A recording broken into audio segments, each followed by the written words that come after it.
news? I have a little news flash. Let's check the headlines. Nah, it's real news for once. The biggest stories in the local, regional, and national news. This is huge news.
It's time for Michigan Sports Talk Morning Show, broadcasting live all across the state of Michigan and Northwest Ohio. This is X's and Bros.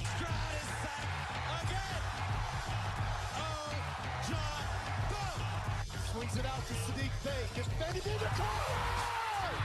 Abdul-Rahman at midcourt. Extra pass. And it goes for the win. The three-pointer by Jordan Poole. Here's the give. Walker! Kenneth Walker! Touchdown! Smarty! Goff's got it. Back. Looks. Throws. Ends up. Yes! Caught! Touchdown Detroit Lions! They did it! Amon-Ra St. Brown in the receiving end! Sends one to deep left center field. Back it goes, and that ball's out of here! A grand slam from Miguel Cabrera! He's got 2 goals. Larkin in on goal.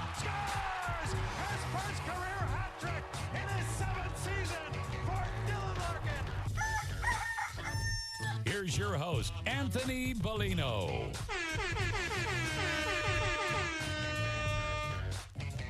Rise and shine, folks. Good Tuesday morning to you. It is the 26th day of September, 2023. We welcome you here to X's and Bros on the Michigan Sports and Network. Ryan Elke, Ben Glaze, Anthony Bellino, all joining you. Thank you for joining us, no matter who you are, where you are, how you may be listening, all across the great state of Michigan and in Northwest Ohio and worldwide on the iHeartRadio app. We say good morning to you. We welcome you. We thank you. We appreciate you. And, of course, we encourage you. Join the program at any time. You can text the keyword sports radio. Send that to 21,000 sports radio to 21000. Our Myers Supercenter guest line, 866-838-4843. That's 866-838-4843. We're on Twitter at XP Mornings. We're on Facebook, X's and Bros. And, of course, good morning to our television audience as well on BCSN and streaming live on our YouTube page at Michigan Sports Network. Add a .com to that to find our website. xpmornings@gmail.com is our fan feedback email inbox. And you can find us all individually on Twitter. Ben Glaze is at TheBenGlaze. Ryan Elke is at RyanL_Key. And I'm Anthony at AC Bellino. Good morning to our newest affiliates with 3 stations in northern Michigan. Very excited. Welcome to the show. It's great to have you with us. 93.7 FM, WKAD in Cadillac, Traverse City, Houghton Lake, Manistee, Kalkaska, and then 1340 AM and 104.7 FM, WMBM in Petoskey, Charlevoix, Bel Air, Boyne City, Northport, Gaylord, Lewiston, the southern portion of the UP. Man, it's beautiful. It's great to be back in all of those areas with all of you. We hope that you enjoy the program and that you get involved. You come hang out with us weekday mornings as we dive into the entire world of sports, but of course, with Michigan teams first, unless no Michigan teams are playing on Monday Night Football. So we'll get into that doubleheader as well. But it's so great to have you all with us. And feel free to chime in and join us with anything that you guys may have on any of our topics or any questions or thoughts that you might have on anything in the sporting world. And sometimes we even dabble outside of that. Ben, Ryan, good morning to both of you. What's going on over there? Anything good? Good morning. No, not much. Just stayed up, tried to watch both of the games, flipping back and forth. Yeah, not a big fan of this Monday night doubleheader. Yeah, I've said it. It continues to happen, and that's part of the. I think it's part of the new contract where ESPN needs so many games per season. Oh, okay. And that's why they're doing it, so they can put one over on ABC. They can put one on ESPN and just kind of call it a day. Right. But the staggering of 1 hour time difference, between the two, at least, if we go 6 and 8, at least one of the games could potentially be over. Like that Philly-Tampa game, it was mostly Philly most of the game. Yeah. The fun part about the Bengals and the Rams is that one, in the second half where both teams decided to find a little bit of offense, at least it gave you a little bit of variety. But the Eagles game was never in doubt. Tampa Bay, they just could not. I mean, I felt bad for Baker and for anybody trying to play quarterback against that Eagles defense between Jalen Carter and that front five. And you know how I feel about Jalen Carter, right? I mean, guy's still being sued from his role that caused the death of a couple of his teammates. But it's like, look, man, the guy can play football. Don't need him on my team, but it is interesting. When you look at him, he slid all the way to 9. Philly looks like a genius for taking him, and the other teams, they don't really get much of anything for bypassing him. It's not like there's like some sort of morality award or anything like that. Lions and Packers for Thursday night football this week. We'll talk to Nick Baumgardner coming up at 8:35 this morning in hour number 3. Excited about that. Of course, the coach, Kyle Barlow, he will join us. A myriad of college football topics for Coach Barlow. So that's good. I remember, or not remember because it just happened yesterday, but he sent me a text, said, "How about Cade, huh?" And I said, "Man, that's interesting because we had a pick 6, and I'm not really that used to a defense that could score." So we'll talk a little college football with him as well. We have preseason hockey tonight for the Detroit Red Wings. They trimmed their roster down from, I don't even know, 57 to like 30-something as of yesterday. So they had a lot of bodies on that roster right now. So that'll be on Bally Sports Detroit extra as they take on the Pittsburgh Penguins, so that'll be fun. And Miguel Cabrera begins his final two series, final week as a Major League Baseball player and a final week as a member of the Detroit Tigers. Is anybody going to that game? Like, is anybody going to a game this week to say goodbye to Miguel Cabrera? I'd be very interested if you are, and you're gonna go. Doesn't matter what direction you're coming from. Would love to hear about either A, your experience after you've been there, or B, what you're hoping to see on your way there. So whatever day you end up over there, I would love to hear about it. Tons of NHL hockey last night. I mean, there are games all over the place. So we're back. We are so back right now. I am very much excited about the upcoming Detroit Red Wings and Detroit Pistons seasons. I think both teams should be much improved. I think that if we see similar strides, similar steps that we saw out of the Detroit Tigers, and pray to God that we don't end up with the same injury bug as the Lions, we should be okay, I think. Should be okay. All right, what's going on in the sports world? We'll try to get you all caught up with all the happenings. We'll do so right now, real quick, in the headlines. Big news. I have a little news flash. Let's check the headlines. No, it's real news for once. The biggest stories in the local, regional, and national news. This is huge news. So Joe Burrow went out there and played through the calf injury. Couldn't watch his team go 0-3. They won 19-16. Moneyline Matt was a winner there, huh? Come on. He said, take the Bengals. Take the Bengals. I forget what the spread was, what the line was on that game. Was it 2.5 or was it 3? I don't remember. But the Bengals did end up winning by 3 points. That's crazy. Jalen Hurts endured some flu-like symptoms during the Eagles' victory. Guy could have had the plague. It wouldn't have mattered last night. Defense, I mean, those boys were buzzing out there. 25-11, your final score. Another, Philadelphia looking really good defensively. San Francisco looking really good defensively. Very concerning teams there at the top of the totem pole. And as for Baker Mayfield, and terrible weather there in Tampa too. Not really a whole lot in Tampa as well. I shouldn't say Tampa too, because then you're going to think I'm talking about the defense. But the terrible weather in Tampa as well. That I was surprised that they were throwing the ball as effectively as they were. Joe Namath, come on. Smoking Joe out here blasting Zach Wilson as the Jets have to reaffirm their faith in their quarterback again. The Hall of Famer blasted Wilson in a radio interview. I didn't take anything positive out of it. It was awful. He said on the Michael Kay show, you sit down on a play, you go right down. What happened? I thought you were trying to win and make plays. You quit on a play. What's going on? It's disgusting, says Joe Namath. Now apparently the Jets might be trying to trade him. Who's going to take him on? Guy can't play quarterback. In a clean pocket where the defender has not won his matchup. It's a 0 win rate for the defense across the board. He has the worst QBR in the league. He is not good. Despite what some of these propaganda pushers might tell you, the guy's a bum. Raiders quarterback Jimmy Garoppolo suffered a concussion in the Sunday Night Football loss against the Pittsburgh Steelers. Chargers wide receiver Mike Williams has season-ending torn ACL. That's not good for my fantasy team. We'll step aside. Back with more X's and Bros after this here on the Michigan Sports Network. Bill Simonson here for my good friend Josh Garvey. He is a managing partner at Baumgardner, soon to be Dorn Mayhew, and they'll be stronger together. And did you know Baumgardner can help your business with outsourcing your payroll and other business needs?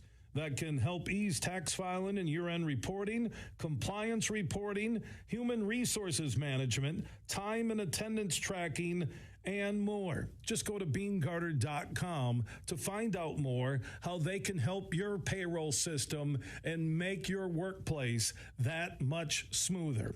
Go to Baumgardner.com. That's BEENEGARTR.com, and they can help you with all your payroll needs. Like I mentioned, tax filing and year-end reporting, compliance reporting, human resources management, time and attendance tracking, and more. All your payroll needs can be handled by the team at Baumgardner. Find out more at Baumgardner.com. There are 13 folds that bring the American flag to the iconic shape of freedom. This summer, Folds of Honor and Budweiser celebrate 13 years of changing military and first responder lives together. Service never stops, and neither will we. So join me in raising a Budweiser to raise funds for Folds of Honor. Enjoy responsibly. Anheuser-Busch Budweiser Lager Beer, St. Louis, Missouri. If you or your family is touched by autism, learn more about Freddy's Foundation at #PopTheTap at freddythepizzaman.com. That's FREDI, thepizzaman.com, or email freddythepizzaman@gmail.com.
From Traverse City to the Glass City, GR to the Motor City, you're listening to X's and Bros on the Michigan Sports Network.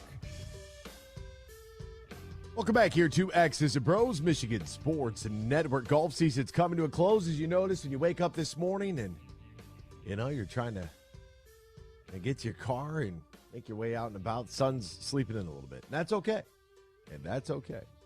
But that does mean that we are entering arguably the top 6 weeks for golf right now. And there's no better place to play than Tullymore Golf Resort, located in Canadian Lakes, Michigan, offering not one but 2 championship courses, Tullymore and St. Ives, located about an hour north of Grand Rapids, 30 minutes west of Mount Pleasant. It's easy to get to because it's located smack dab in the middle of the state, so it doesn't matter what direction you are coming from. What you need to do, and you don't have to take my word for it, just visit TullymoreGolf.com, TullymoreGolf.com, or call 1-800-972-4837. That's 1-800-972-4837. And book your stay and play at Tullymore today. Call Matt Golden right now. I'm telling you, once you get on the phone and you or get on the internet and you take a look at it, you'll be damn near sold on the entire idea. There was no Tigers baseball last night, so we can bypass that until a little bit later on in the show. We will get into Miggy's final series. I think I got to both of these text messages here. Thank goodness, thank goodness Walker's done and Boom Boom Branch. Good morning to our newest affiliates with 3 stations in northern Michigan, 93.7 WKAD, 1340 AM, and 104.7 FM WMBN. So we are all over the place. Cadillac, TC, Petoskey, Charlevoix, Bel Air, Boyne City, Manistee, Kalkaska, the Southern UP, Lewiston, Gaylord. We've been in Grayling. We're in Traverse City, and then there was a change in a couple of the AM stations. So it's great to be back with all of you. Text the keyword Sports Radio. Send that to 21,000 Sports Radio to 21000, or join us on the Myers Supercenter guest line 866-838-4843. If you were going to look at this year's NFL and you were going to try to decipher what you think that you are seeing through the first 3 weeks of the season, I find it so interesting that everything is so cyclical, right? It's just, there's no difference between football and fashion at this point. One point in the 70s, bell bottoms were in. Guess what? 2023, you're starting to see these big bell bottom style pants again. Everything, what goes around comes around. It always does. And in a league in which we have had this offseason debate about the running back position, you have seen so many injuries, so many to that position alone. And it's one of those reasons why, and I'll hold firm on this. I'm not going to pay. I'm not going to pay a running back. I think Christian McCaffrey at $16 million plus per season, the highest paid running back in the league. Take a look at the New York Giants. Threw all that money at Saquon. Got Danny Dimes to a big extension. Feeling good, made the playoffs, 9-win season, lost to the Lions own New York. But you have to be able to run the football effectively, and you have to be able to play defense. The line of scrimmage is so vitally important. I mean, think about the difference that this made on Sunday for the Lions and to take on Desmond Ridder. I mean, I had to hear about Kyle Pitts. Was it Drake London? Who was going to be a Mac Hollins? Got big arms. People are like, oh, look at his muscles. Okay, is that going to win the football game? Doesn't matter if they can't block for their quarterback. That's the biggest issue that all of the teams that are having trouble, that's the biggest issue. Somebody last week told me that the Washington Commanders and the Atlanta Falcons were for real. That's what they said. All those teams are for real. Okay, well, the Washington Commanders and the Atlanta Falcons this week got beat 57-9 combined. Little fool's gold in there. Level of competition, that kind of matters. Who are you playing against? That kind of matters. 57-9 this week. I don't want to be overreaction Tuesday because that's what we do on Mondays. But I mean, there are some definite, there are some definite issues with the New York Giants who can't pass protect for their quarterback. The New York Jets, who can't pass protect for their quarterback. And it doesn't matter because when he has a clean pocket, he's got the worst QB rating in the league anyway. So you could drop 11, that guy's still going to probably throw it to the other team. And you have some teams that can run the ball effectively, but they're doing so, a lot of the time by committee. Your running back in the NFL is probably, if he is a quote-unquote bell cow, might see what? 15 to 20 catches, or 20 carries, pardon me. The Eagles, they did it by owning the line of scrimmage. DeAndre Swift had another great game, and it was another night in the group chat. I had to listen all about how we should have passed on Gibbs. We should have got Jalen Carter. We could have had Carter and Swift, blah, blah, blah. We're 3 weeks into the season, and the most rushing yards in a 2-game span for Eagles players since 1970. He's fourth all-time behind Bryce Brown, Wilbert Montgomery, LaShawn McCoy, and DeAndre Swift at 347, 324, 311, and 305 for DeAndre Swift. That's the fourth most since 1970 for an Eagles player in DeAndre Swift. The issue with DeAndre Swift in Detroit is the fact that he couldn't stay healthy. That's what it was. And we are starting, as somebody put it last night, DeAndre Swift looks like he's running because rent's due. Like that's how he looks. He looks like he is aware that if he doesn't make the most out of this opportunity, he might be getting into finance next year. He's got to reassure and, quote-unquote, secure the bag, as the kids like to say. A little extra motivation there in a contract year. The problem is I need guys that are self-motivated all the time. So when I see DeAndre Swift have some success on television, it doesn't really bother me that much. It doesn't. When I see the way that the Eagles can play football, that's how you're supposed to play football. The reason they are 3-0 is the same reason that the San Francisco 49ers are 3-0 right now. Because guess what? They can run the ball, and they can control the line of scrimmage. Now, both teams have exceptional quarterbacks as well. I'm not trying to take away anything from the passing game, whether it's Brandon Ayuk out there in Philadelphia, A.J. Brown in Philly. None of that matters to me. Like, in this league, you better be able to pass. And if you can't, you're going to be out of a job really quick. Zach Wilson. But both of those teams control the line of scrimmage, run the football effectively. What did the Detroit Lions do in the ball game on Sunday against the Atlanta Falcons? They controlled the line of scrimmage, both offensively and defensively. Didn't give up a single sack to on Jared Goff. They were able to run the ball, combined between Craig Reynolds, Zonovan Bam Knight, Jahmyr Gibbs. Amon-Ra had one, and Goff had 5 carries, more like 5 scrambles.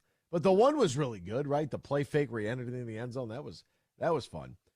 The Lions carried it 31 times for 115 yards. Completed 22 passes for 243. That's balance, folks. And as the Detroit offensive line protected Jared Goff throughout the course of that football game, the defensive line was all over Desmond Ridder for a net of 139 yards. The guy, 7 sacks in one football game. Are you kidding me right now? That is sensational. But the recipe to win in the NFL has always been the same. It doesn't matter how much flash you want to put out there. Some guys, Miami's scoring punches and bunches, and they're doing it in a myriad of different ways. And they're a lot of fun to watch. Tua has been a lot of fun to watch this year. Like that, their play calling is crafty, and it is fun. But the same old recipe will always work in the National Football League. If you can run the ball and stop the run, you can win the football game. If you can turn a team one-dimensional and you know what play call is coming, that's winning half the battle right there. And that's why we see the teams at the top of the standings that we see, because they can do both. They can protect, they can rush, and they can run. And when you have that mix right there, you're going to be real tough to beat. Step aside. More X's and Bros after this. Michigan Sports Network. Huge here for the Michigan High School Athletic Association. You can stay up to date on the latest from Lansing 24/7 at MHSAA.com. At MHSAA on Twitter and MHSAA on Facebook. The latest news, press releases, and stories connected to every high school in the state of Michigan, available for you 24/7 from the Michigan High School Athletic Association.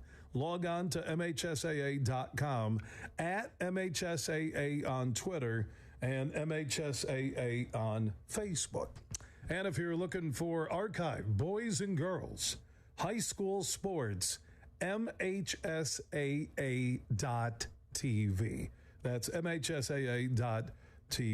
24/7, everything you need to know about high school sports in Michigan. Log on to MHSAA.com. Hey, sports fans, here's a hanging curveball that you can knock out of the ballpark.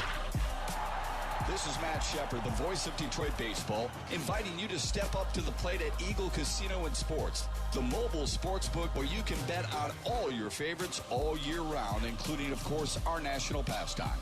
So download the app and start winning today. Eagle Casino and Sports. Made in Michigan, made for Michigan. Must be 21 years or older and in Michigan to play. If you or your family is touched by autism, learn more about Freddy's Foundation at #PopTheTap at freddythepizzaman.com. That's FREDI, thepizzaman.com, or email freddythepizzaman@gmail.com.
You're listening to Michigan's statewide morning show, X's and Bros, right here on the Michigan Sports Network.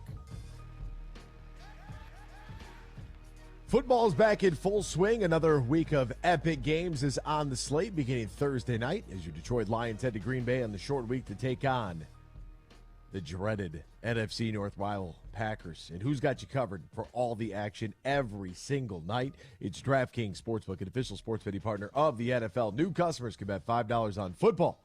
Get $200 instantly in bonus bets. Nobody's missing out on the action this season. All DraftKings customers can take advantage of 2 new offers every single game day this September, but you got to get it while the getting's good. Get in on the NFL Week 2 action with DraftKings Sportsbook. Download the app right now. Use the promo code HUGE to sign up. New customers can bet $5, take home $200 in bonus bets instantly. Only on DraftKings Sportsbook, only using the promo code HUGE. The crown is yours. Now, if you or somebody you know has a gambling problem, wants help, needs help, call the Michigan Department of Health and Human Services Gambling Disorder Helpline, 800-270-7117. 21 plus Michigan only. Bonus bets expire 7 days after issuance. You should know that. Eligibility and deposit restrictions do apply. See terms at sportsbook.draftkings.com/football terms. Now, with the games yesterday, I don't know how the average people watch. And if you want to hop into the conversation, feel free to at any time. Give us a dial on the Meyer Supercenter guest line, 866-838-4843. That's 866-838-4843. You can tweet at us at XB Mornings. You can Facebook us, X's and Bros. A little snail mail as well. Hit us up in the fan feedback email inbox, xbmornings@gmail.com. Baldy's breakdown this week was on a new action series called Branch and Hutch on your beloved Detroit Lions, and a couple, Hutch in his second year, Branch in his rookie season. What a nice couple quality selections those have been. The fact that Aiden Hutchinson fell to us in the way that it's worked out thus far has been sensational. Sensational. I do worry a little bit about whatever that Hutch contract is going to look like moving forward. I don't, it's got his own clothing brand, very good in front of a camera. Like, I don't expect that to be a very cheap contract, but neither here nor there. We can wait a little while before that has to take place and occur, and maybe, just maybe, we get a little bit less, maybe a little hometown discount there. Maybe, I doubt it, but it's worth throwing out there into the atmosphere that, hey, as a number 2 overall pick, his money's pretty good right now in his first contract. He should have time for some, for some extra payments as well. And, man, watching my guy Mike Williams go down for the season with an ACL is terrible. Just terrible for Bellino's Bolts. Not good at all. By the way, good morning to our newest affiliates with our 3 stations in northern Michigan, 93.7 FM WKAD, Cadillac, TC, Houghton Lake, Manistee, Kalkaska, 1340 AM, 104.7 FM WMBN, Petoskey, Charlevoix, Bel Air, Boyne City, Northport, Gaylord, Lewiston, the Southern UP, Mackinac. So great to have all of you with us each and every weekday morning from 6 to 9. And if you're looking for an affiliate, if you're going to be on the road looking for an affiliate in your area, well, it's really simple. Just visit MichiganSportsNetwork.com to find that, or download the free iHeartRadio app, and you can take us, put us right in your pocket, take us with you wherever you may be. So last night we get this Monday night doubleheader, and you know where I'm at. I don't know how the average civilian watches it. I don't know what kind of setups. I think that everybody has more and more ways to view, which I think is a good thing for the fan and a bad thing overall for the league, because you're like, how is that a bad thing? Because even if you're not really necessarily paying attention to it, they still get the they still get the rating for the TV being on. So that's interesting how that whole thing works out, or however they want to go about measuring those types of things. But with the Monday night doubleheader, and I believe, if I'm not mistaken, that this is because ESPN has to have a certain amount of NFL games to fulfill the contract, and that's why we keep getting these things.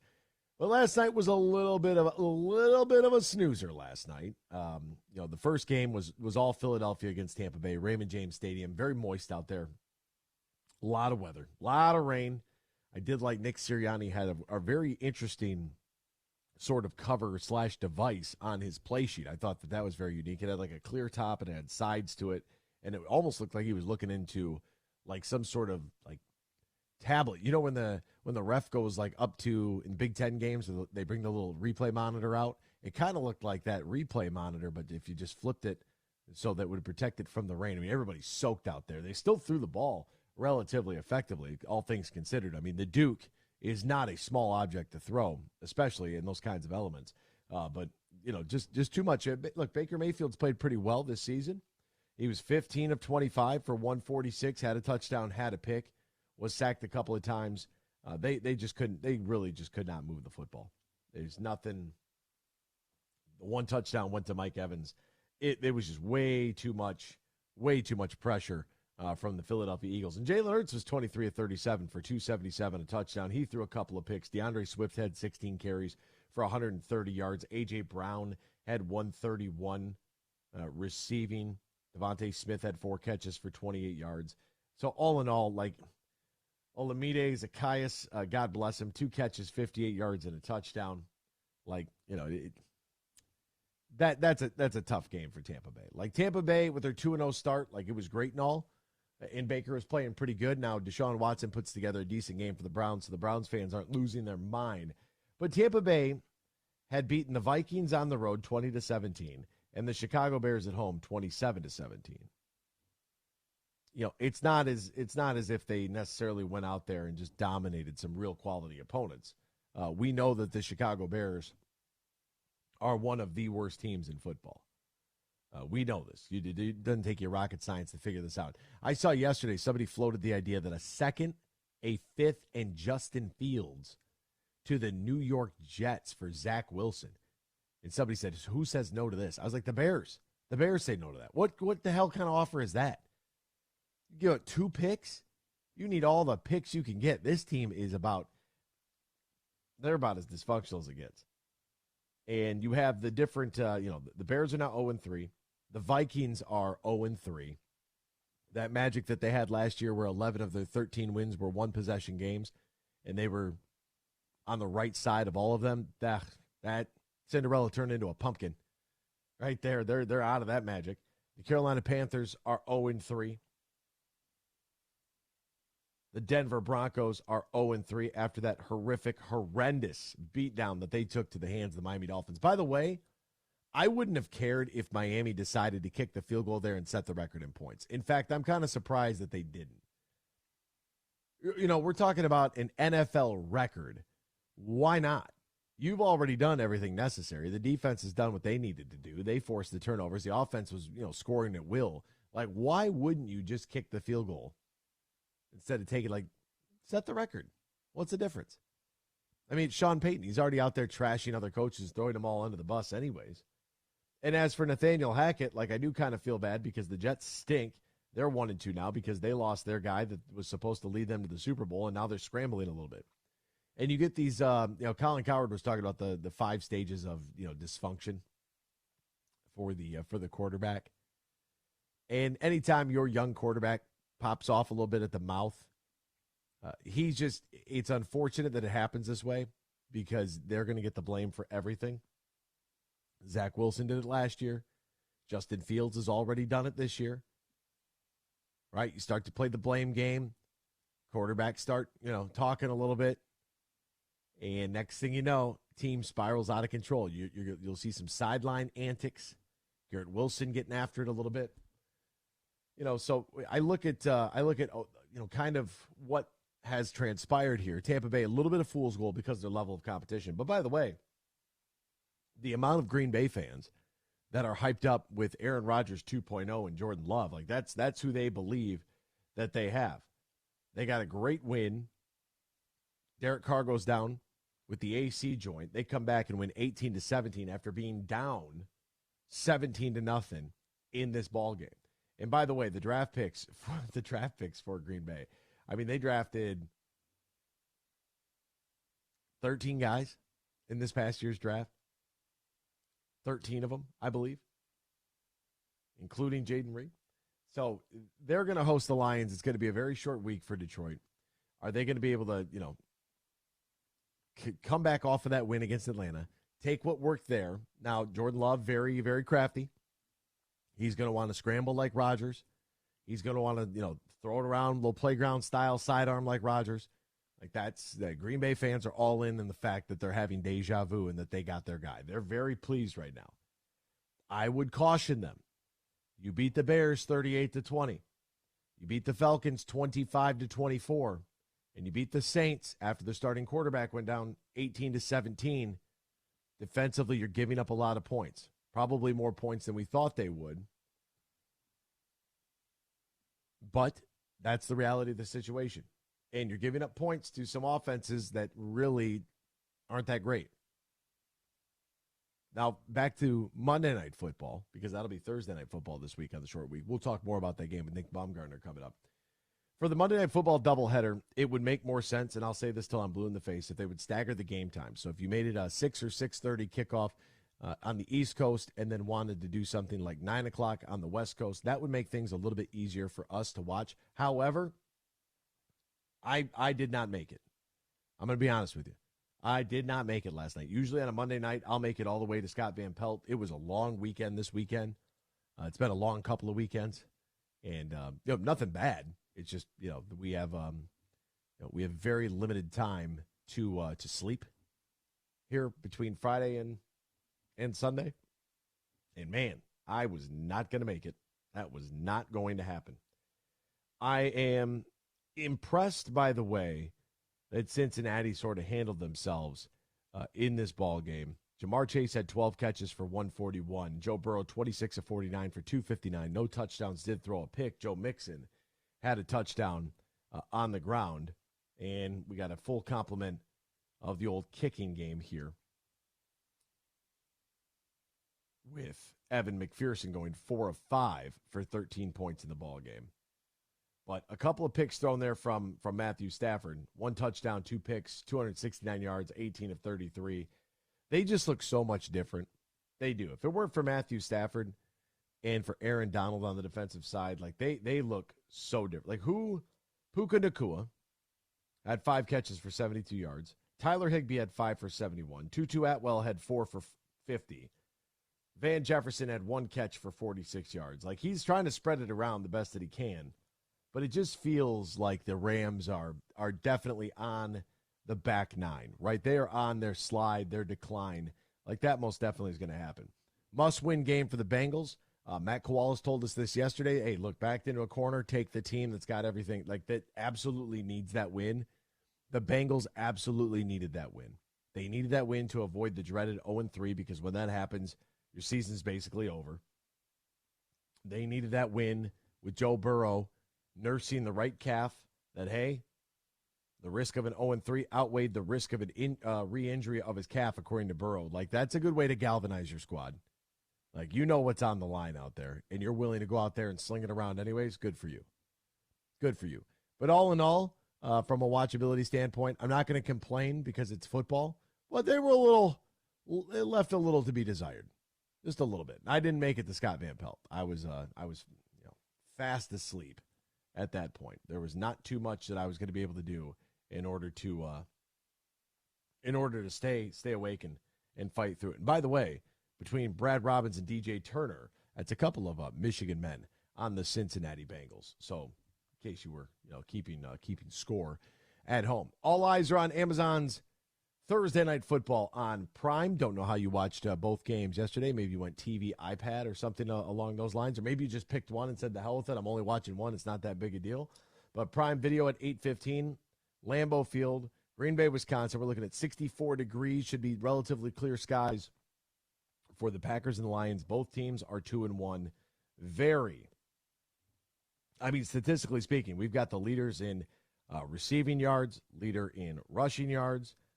The passing leader in this ballgame, Detroit, is a 1.5-point favorite on the road as of right now.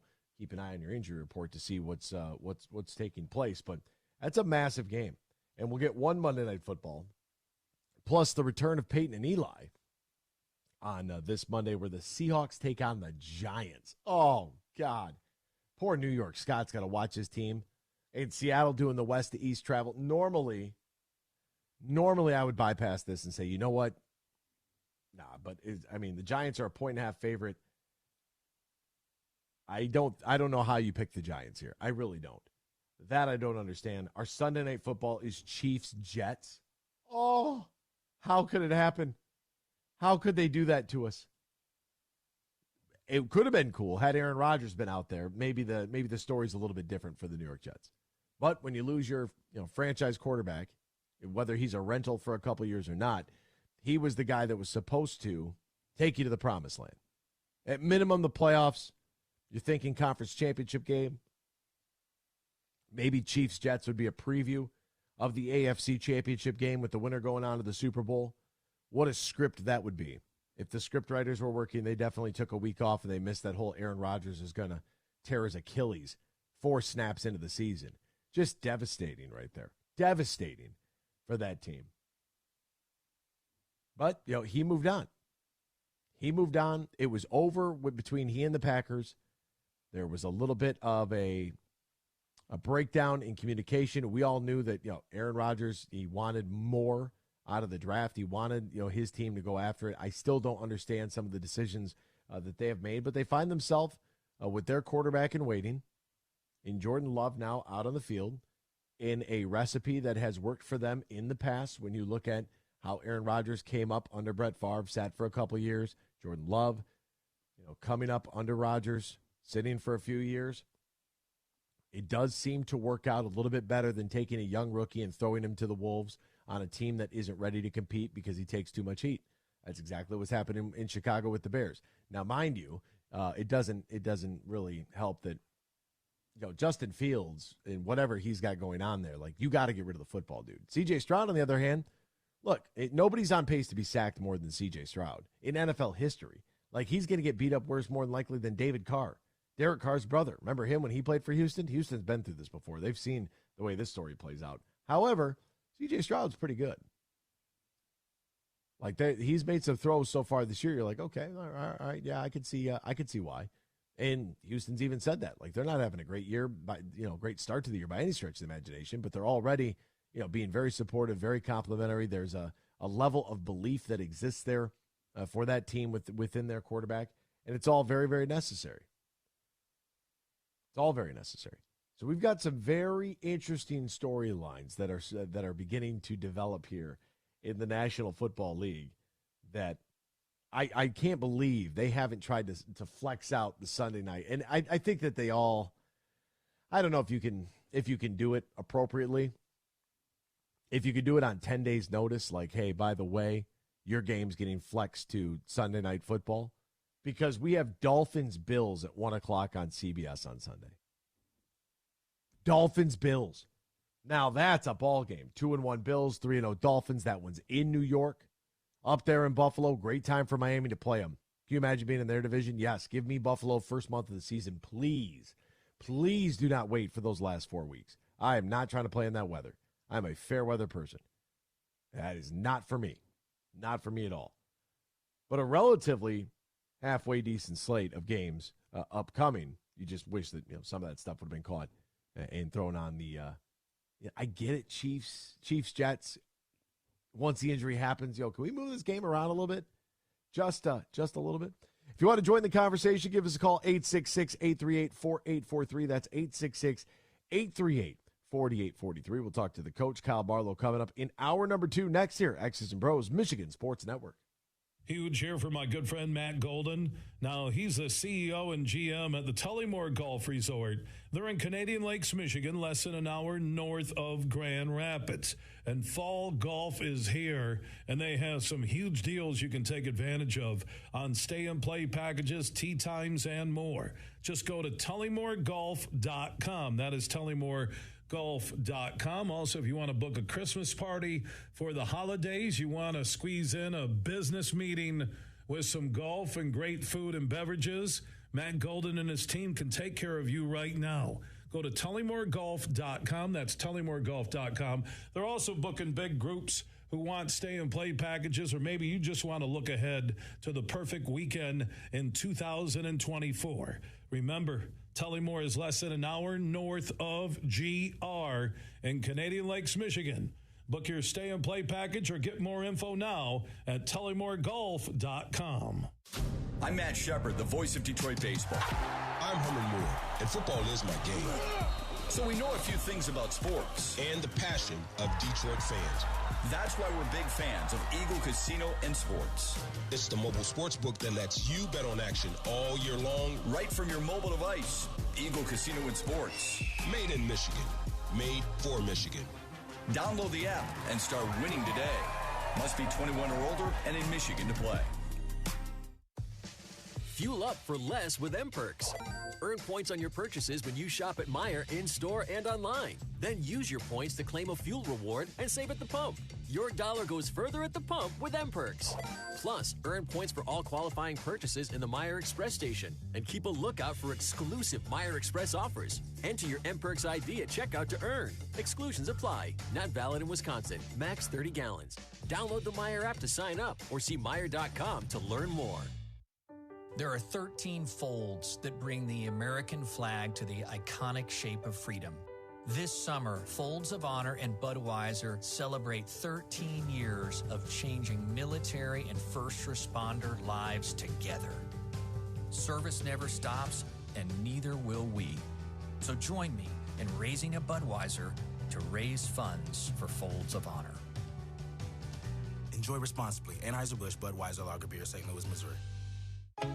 Roast Umber is a farm-direct coffee sourced from Central American farmers and roasted in Grand Rapids. And also the Nitro Cold Brew Coffee is a convenient and healthy option for energy with no sugar additives. Look for it at your local retailer or at roastumber.com. Coming up later today at 3, huge opinions on everything I want to talk about. It's the Huge Show at 3 on the Michigan Sports Network.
Michigan Sports Talk Morning Show, broadcasting live all across the state of Michigan and Northwest Ohio. This is X's and Bros.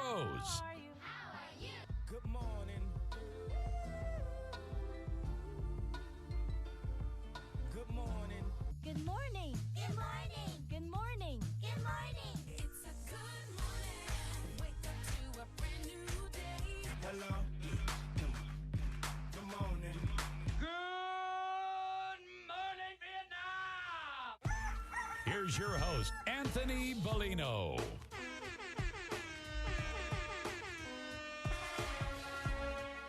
Rise and shine, folks. Welcome back here. X's and Bros on the Michigan Sports Network on this Tuesday, the 26th day of September, 2023. Great to have you riding along with us, no matter who you are, where you are, how you may be listening, all across the great state of Michigan and in Northwest Ohio and worldwide on the iHeartRadio app. We say good morning to you. We welcome you. We thank you. We appreciate you. And, of course, we encourage you. Join the program at any time. Text the keyword sports radio, send that to 21,000. You can call us on the Meijer Supercenter guest line, 866-838-4843. We're on Twitter at XB Mornings, Facebook, X's and Bros. And, of course, good morning to our television audience as well. On BCSN, streaming live on our YouTube page at Michigan Sports Network. Add a .com to that to find our website. xbmornings@gmail.com is our fan feedback email inbox. And you can find us all individually on Twitter. Ben Glaze is at the Ben Glaze. Ryan Elke is at RyanL_Key. And I'm Anthony Bellino at AC Bellino. Just a heads up, we are having a little bit of an issue with our text message service. So give us a dial at 866-838-4843. That's 866-838-4843. If you'd like to hop into the conversation. Now, what's going on in the world of sports? We'll try to get you all caught up with all the happenings. We'll do so right now in the headlines. Big news. I have a little news flash. Let's check the headlines. No, it's real news for once. The biggest stories of the local, regional, and national news. This is huge news. 25 pages of documentation that includes a point-by-point reason the school should not be allowed to fire Mel Tucker. We are back. In this letter titled Response to Term Notice, comes in the wake of MSU's AD, Alan Haller, last week, in which Haller states that the school intends to fire Tucker today unless reasons are presented on why it shouldn't. Quote, Tucker did not engage in unprofessional or unethical behavior or moral turpitude by any stretch of the imagination. I don't know. Look, before I get to the next sentence, this is why it's important to hear what was said in response. It definitely takes two to tango. Was there any inclination? Was there an alluding to? Was there a leading on there? Was there a little back and forth? We don't know, but we need to. In fact, as discussed below, under Michigan law, assault and battery does not even constitute moral turpitude. And the flimsy foundation of the university's finding, a private relationship involving mutual flirting, easy for me to say, and one instance of consensual phone sex falls short of that mark. Wow. Michigan State is in the process of attempting to fire Mel Tucker. This is a disaster, and it doesn't go away. It does not go away. Yesterday, we went an entire day. I was very proud of myself yesterday. We didn't have any mention of, I don't think we had any mention of Mel Tucker on the show yesterday. I also did not mention Travis Kelce and who he's dating. Some girl he's dating, I guess, is a big deal. And now she's selling a whole bunch of records because she's hopped on the bandwagon of the best tight end in the league. Until Sam Laporta got drafted, you know what I'm saying? But that's what it is.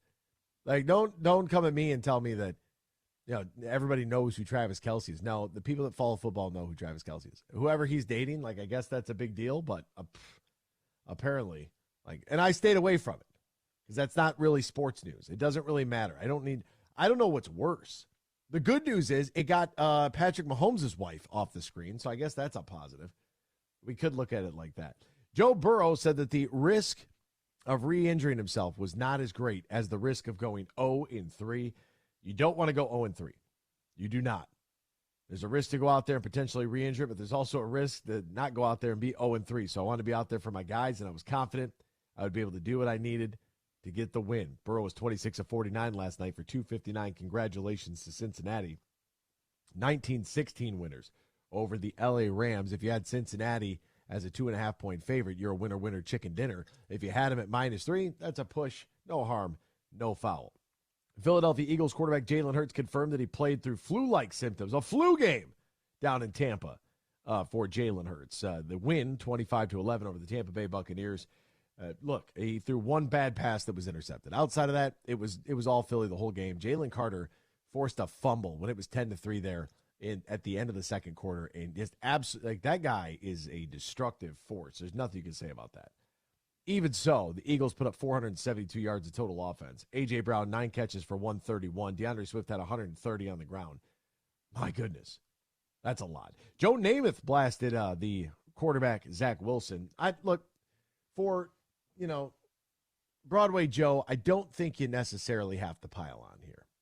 I don't really think that you do. I think we can live without Joe Namath coming back, and it's a little bit of a different game. Not trying to take away from anything that Smokin' Joe did. But he did say on the Michael Kay show, I didn't take anything positive out of it. It was awful. Namath was upset over the first sack in the 15-10 loss to the Patriots. You sit down on a play, you go right down. What happened? I thought we were trying to win and make plays. You quit on a play. What's going on? It's disgusting. The Hall of Famer has said that he'd trade Wilson. I wouldn't keep him. I've seen enough of Zach Wilson. I saw enough of him when he came out. But at the end of the day, somebody's going to take a risk. They're going to be right back in there for looking for a quarterback. And this is kind of why I feel like if Shedeur Sanders is good to go, I don't think you need to stay for your dad or your your friend Travis Hunter or even your younger brother.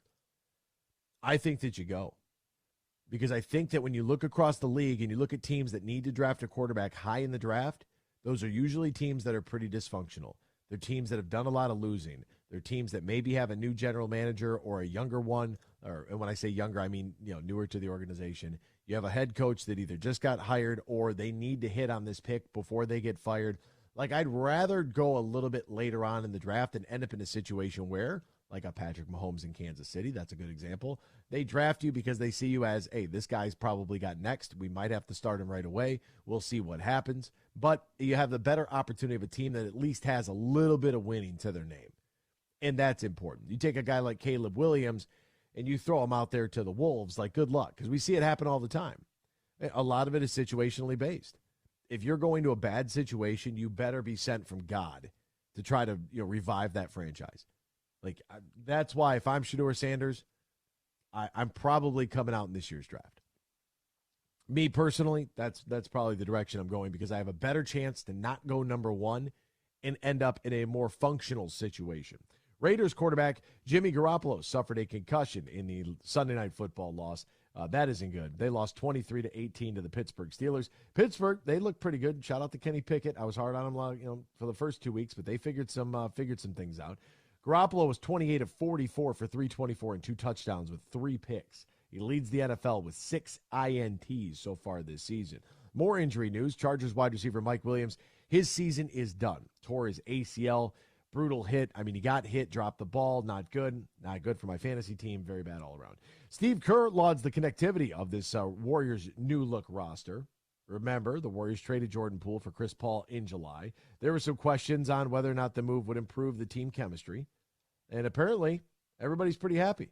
These guys are all making it work, and I'm interested in having a great season for us. I really feel good where we're at in September. We got a ton of work to do, but I think the foundation is in a good place right now. A little bit of maybe a shot at Jordan Poole on the way out. The Astros took their the series opener against the Mariners. Justin Verlander was simply sensational in this ballgame. A 5-1 win over the Mariners. Continues to pitch at such an incredible level, does JV, and good for him. I mean, you win 5-1. Playoff race is on. We're coming down the home stretch here. Every game matters, whether you're trying to expand on your lead. He went 8 innings, 3 hits, 1 earned run, walked 1, struck out 8 through 96 pitches. Like, that's huge. Huge for them. And that's what we have for your headlines. Tigers were off last night, but they'll begin their second to last series. And a goodbye to the one great Miguel Cabrera. We'll talk about that coming up next here on X's and Bros on the Michigan Sports Network. Bill Simonson here for my good friend Josh Garvey. He is a managing partner at Baumgardner, soon to be Dorn Mayhew, and they'll be stronger together. And did you know Baumgardner can help your business with outsourcing your payroll and other business needs? That can help ease tax filing and year-end reporting, compliance reporting, human resources management, time and attendance tracking, and more. Just go to Baumgardner.com to find out more how they can help your payroll system and make your workplace that much smoother. Go to Baumgardner.com. That's BEENEGARTR.com, and they can help you with all your payroll needs. Like I mentioned, tax filing and year-end reporting, compliance reporting, human resources management, time and attendance tracking, and more. All your payroll needs can be handled by the team at Baumgardner. Find out more at Baumgardner.com.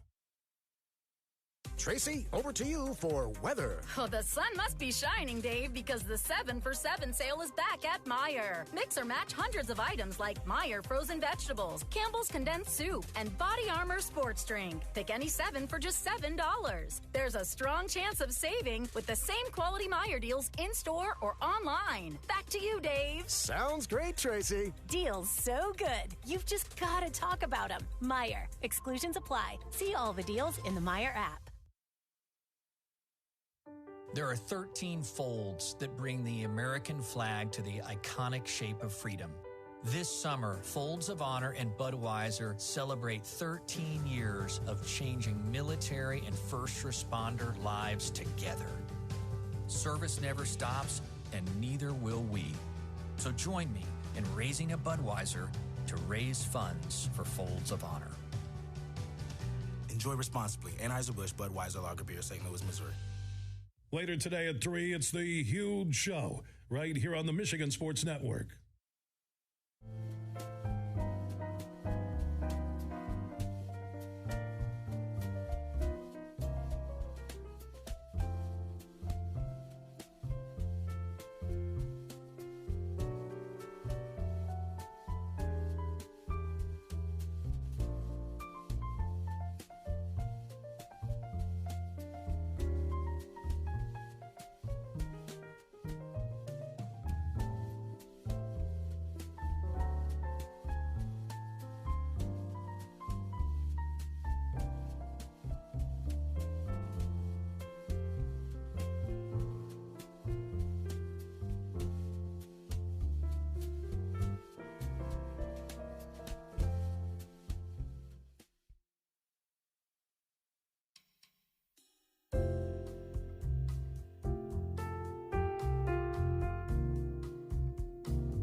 You're listening to Michigan's statewide morning show, X's and Bros, right here on the Michigan Sports Network.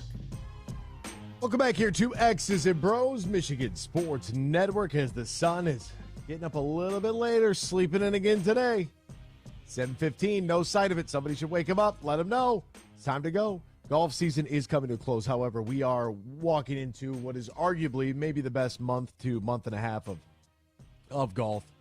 You know, all the greens have been punched. Everything's been aerated at this point at most courses. They get ready to, the top dressing's been settled in, and they're getting ready for this second season of fall golf. And what I love about fall golf is the colors, right? You're going to notice more about the golf course in the fall outside of the actual hole itself than you're ever going to. And there are a couple courses that I play pretty regularly. Beautiful this time of year. Great way to wake up on a Saturday morning, grab a cup of coffee, maybe a big thermos, right? You throw it in the cart. You got your quarter zip or your hoodie on, right? Your cart mittens or your quarterback, like your little hand sleeve, little quarterback hand sleeve, the Titleist one with the hand warmer. Big fan of that. Got a hat on. And throw some pants. You maybe got some long johns on underneath, or some long socks. You want to stay warm, but you want to be swingable. You don't want to be out there, looking like the abominable snowman. But at the same time, you want to be able to, stay warm in the cart. That little brisk chill when it's like 37 degrees. You're trying to get your hands to just warm up just a little bit, just a little bit. You don't want to go Benny Blades and catch one thin and feel that sting just shoot up your bones. But it's a great, great time to play golf. And I'm telling you, the colors alone at Tullymore Golfers, it's going to look like an oil painting out there, like a canvas. You know what I'm talking about, like, one of the paintings. That stuff. Tullymore Golf Resort, Canadian Lakes, Michigan, offering not one but two championship courses, Tullymore and St. Ives. Located about an hour north of Grand Rapids, 30 minutes west of Mount Pleasant. It's smack dab in the middle of the state. It's easy to get to no matter what direction you are coming from. Tullymore not only features top-of-the-line golf, but also top-of-the-line accommodations, the perfect space for your wedding event, reception, or group outing. So visit TullymoreGolf.com, TullymoreGolf.com, or call 1-800-972-4837. That's 1-800-972-4837. Book your stay and play at Tullymore today. And even in the off-season, when you can't get out there on the course, if you have if you got a business in Michigan, you want to do a little retreat-style sort of ordeal, they got everything you need right there. Beautiful, beautiful clubhouse. Wonderful accommodations right on the grounds. It's quick and easy to get to. So I would put that on your list of things to think about. And if you're a golfer, it's a must. My man Bird was there this weekend sending some photographs from some of the holes to our group chat. All right, this is the final home stretch for Miguel Cabrera. The Tigers will play two series this week at home, beginning tonight at 6:40 against the Kansas City Royals, for the first of three against the Royals. And then they'll close out the 2023 campaign with 3 games against the Cleveland Guardians, Friday, Saturday, and Sunday. Friday will be 6:40, same time as tonight and tomorrow. Saturday will be 1:10, same time as Thursday's game. And then 3:10 in the afternoon on Sunday. Good staggered time there. 3:10 in the afternoon on Sunday. The good news is, they're playing at home before the Lions game, so it could be a really good sports day for us. We'll have to wait and see. But Sunday at 3:10, will you make your way to Comerica Park to say farewell to Miguel Cabrera? That's what I want to know. Are you going to make a trip at all this week? Any sort of pilgrimage this week? Has it been on the list of things that you were going to do? Have you already bought your tickets? Especially if you're coming from one of our Northern Michigan affiliates and you've got more than an hour-long drive. If you're coming from the west side, if you're driving down from Flint or from Grayling or wherever the case may be, like, are you coming down to wave goodbye to Miguel Cabrera? That's what I want to know.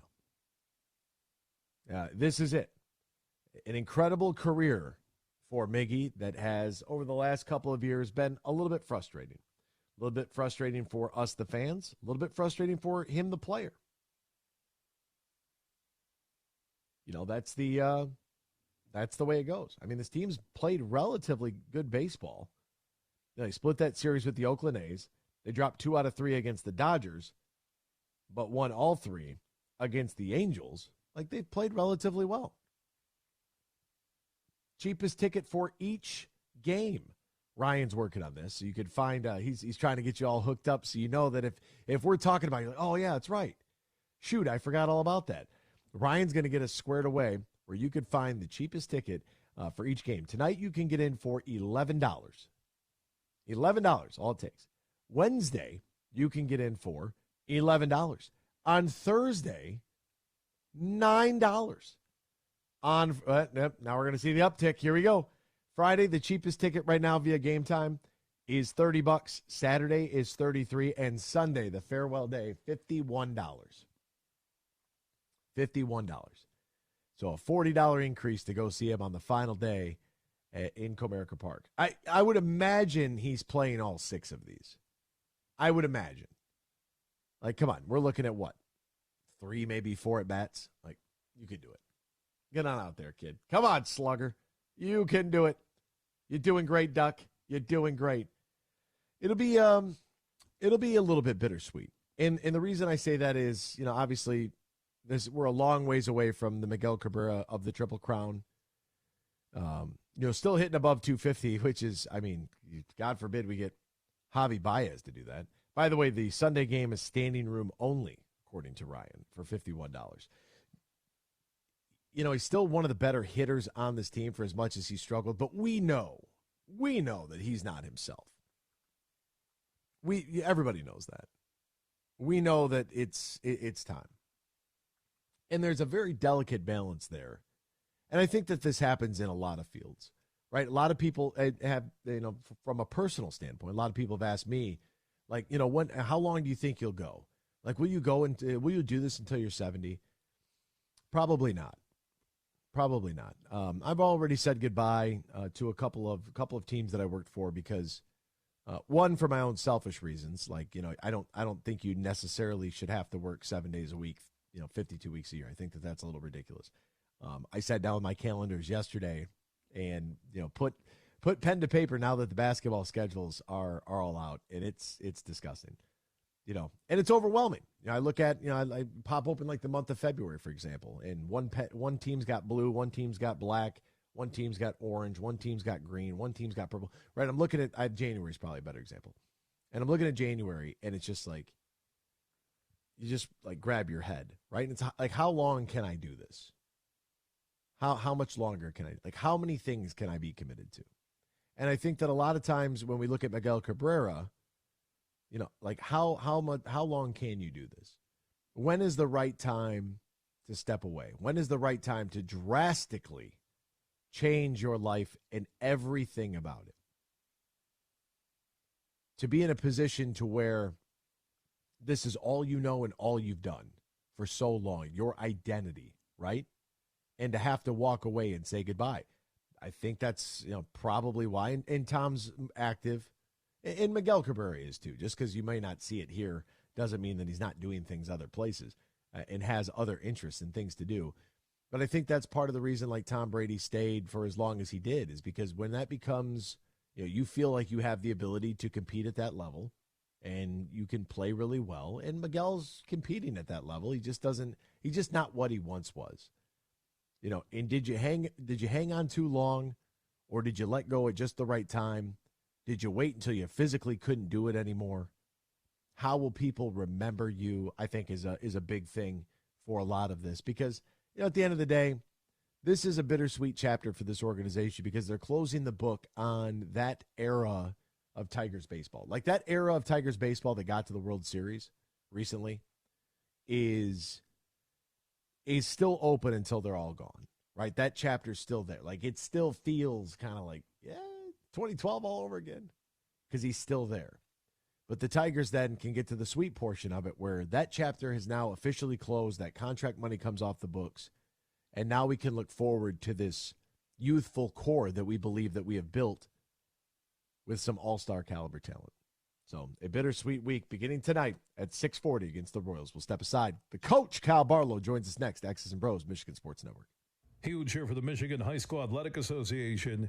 You can stay up to date on the latest from Lansing 24/7 at MHSAA.com, at MHSAA on Twitter, and MHSAA on Facebook. The latest news, press releases, and stories connected to every high school in the state of Michigan, available for you 24/7 from the Michigan High School Athletic Association.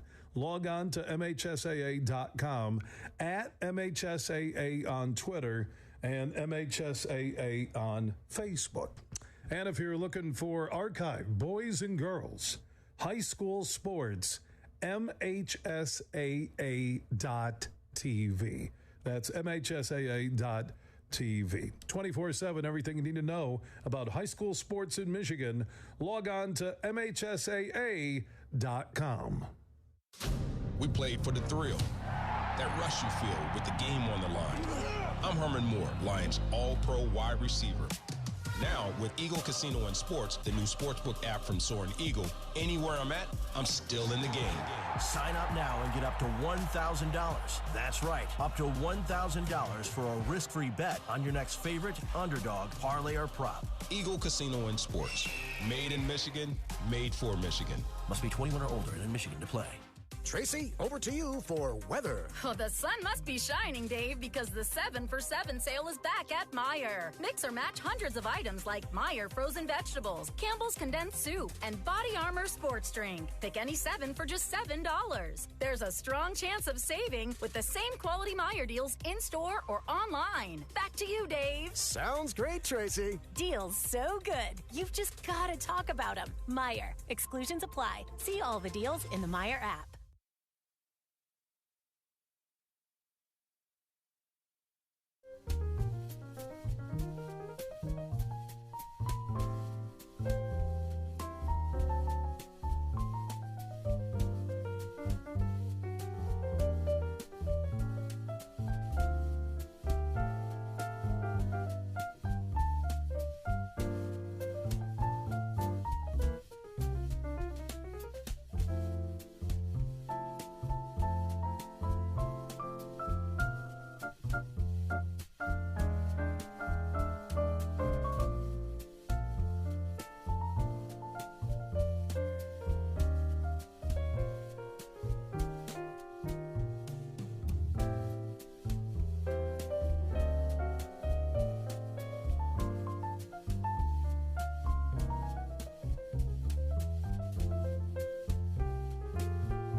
is X's and Bros on the Michigan Sports Network.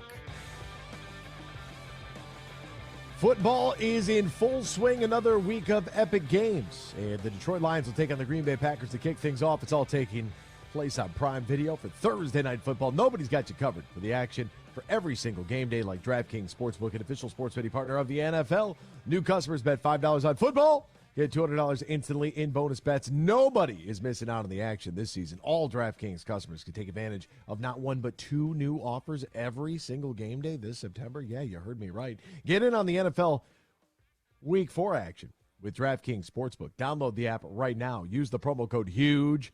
Promo code HUGE. New customers can bet just $5. Take home $200 instantly in bonus bets. Only on DraftKings Sportsbook. Only using the promo code HUGE. The crown is yours. If you or somebody knows a gambling problem, wants help, needs help, call the Michigan Department of Health and Human Services Gambling Disorder Helpline, 800-270-7117, 21 plus, Michigan only. Bonus bets expire 7 days after issuance. Eligibility and deposit restrictions do apply. See terms at sportsbook.draftkings.com/football terms. That's Ben Glazer, Ryan Elke. I'm Anthony Bellino. Join us right now. A real Michigan man, a Concordia alum who did his GA years under John Beilein at the University of Michigan and now patrols the sidelines at Ohio University. The Bobcats, the coach, Kyle Barlow. I thought he added a new member to the coaching staff this week. You might be thinking, what? I heard an interview on Saturday Night Football on national television where a football coach was talking about Ohio against the world. Is that your mantra? Do you have T-shirts made? Man, it's just amazing because, you know, I look down at my shirt that I'm wearing, it says Ohio University. And, you know, some people are talking about Ohio State. You know, the Brady Hoke used to make that same distinction. He used to confuse that same thing. So, you know, I'm looking down, and say, yeah, you know what? It really is Ohio against the world. And by the way, at 11:30 p.m., where do you think an 86-year-old is? I'm going to guess in bed. I mean, they're getting ready for the early bird special tomorrow at 4 at Ponderosa. Like, what are we talking about? All right, so let's get into that because I have not really dove into that too much here on this. We did our Michigan football Zoom call with BCSN last night, and Mark Coons, God bless him, he brought it up. And look, I don't think that had anything to do with Lou Holtz. I really don't. No. I think that was right at Michigan. And look, you want to be a tough team, you don't run a sweep on 4th and 1. You don't do that at the goal line. 3rd and 1. 3rd and 1. Pardon me. And then you want to be a tough team. You don't go against 10 men on defense. And it's a good win. It's a good road win. But at the same time, that's all it is. It's a good road win against a team in Notre Dame that we thought was pretty good. I thought it was a great football game. I just don't understand what all this hooting and hollering, chest beating about. Like, good win. Hey, we played hard. Their kids played hard. It was a great game. Great to be able to put a game like this on the schedule. Maybe pump up the AD and the fact that you're not afraid to play anybody or anywhere. That's fine. But to come out here and go after 156-year-old Lou Holtz, that's just unacceptable. Well, a couple things to unpack with that one. Yeah, it must be nice to play Notre Dame in a series and not get handed a cancellation letter on the field 2 years before they're canceling the series with another team. So then you get dogged with having such an easy schedule. It's like, well, they literally handed you a letter canceling the series on the sideline at the last possible second that they could 2 years before the cancellation. So let's all pump the brakes about that. And then UCLA is coming into the league. So we couldn't play that one as if I'm scheduling for the University of Michigan. But Michigan couldn't play that one. So let's all have some context with everything, right? Like this is a show. Your show is a show about truth. So let's have some context with these situations. Yes, Ohio State played Notre Dame last 2 years. That was a canceled series with Michigan. Michigan was supposed to play UCLA. That was a canceled series because they're coming to the Big Ten. So it was recommended that they cancel series. Now next year we got Michigan has Texas. So all will be right. I do miss those meaningful football games. But you know what I don't miss, Bellino, is your national championship hopes dashed in September by a Notre Dame team, which, Ohio State, if they lose that game, and then they run the table, they're still in the national championship, right? But Notre Dame probably needed that win to have playoff aspirations. The other thing we talk about on this program, especially in this segment, we've been champions of the Game of Thrones lore and mythology. And, I always go back to Tywin Lannister, man, one of our favorites, Tywin Lannister. He who must remind people that he is king is no king at all. He who must remind people that they are tough probably ain't that tough, Bellino. Let's be honest, baby.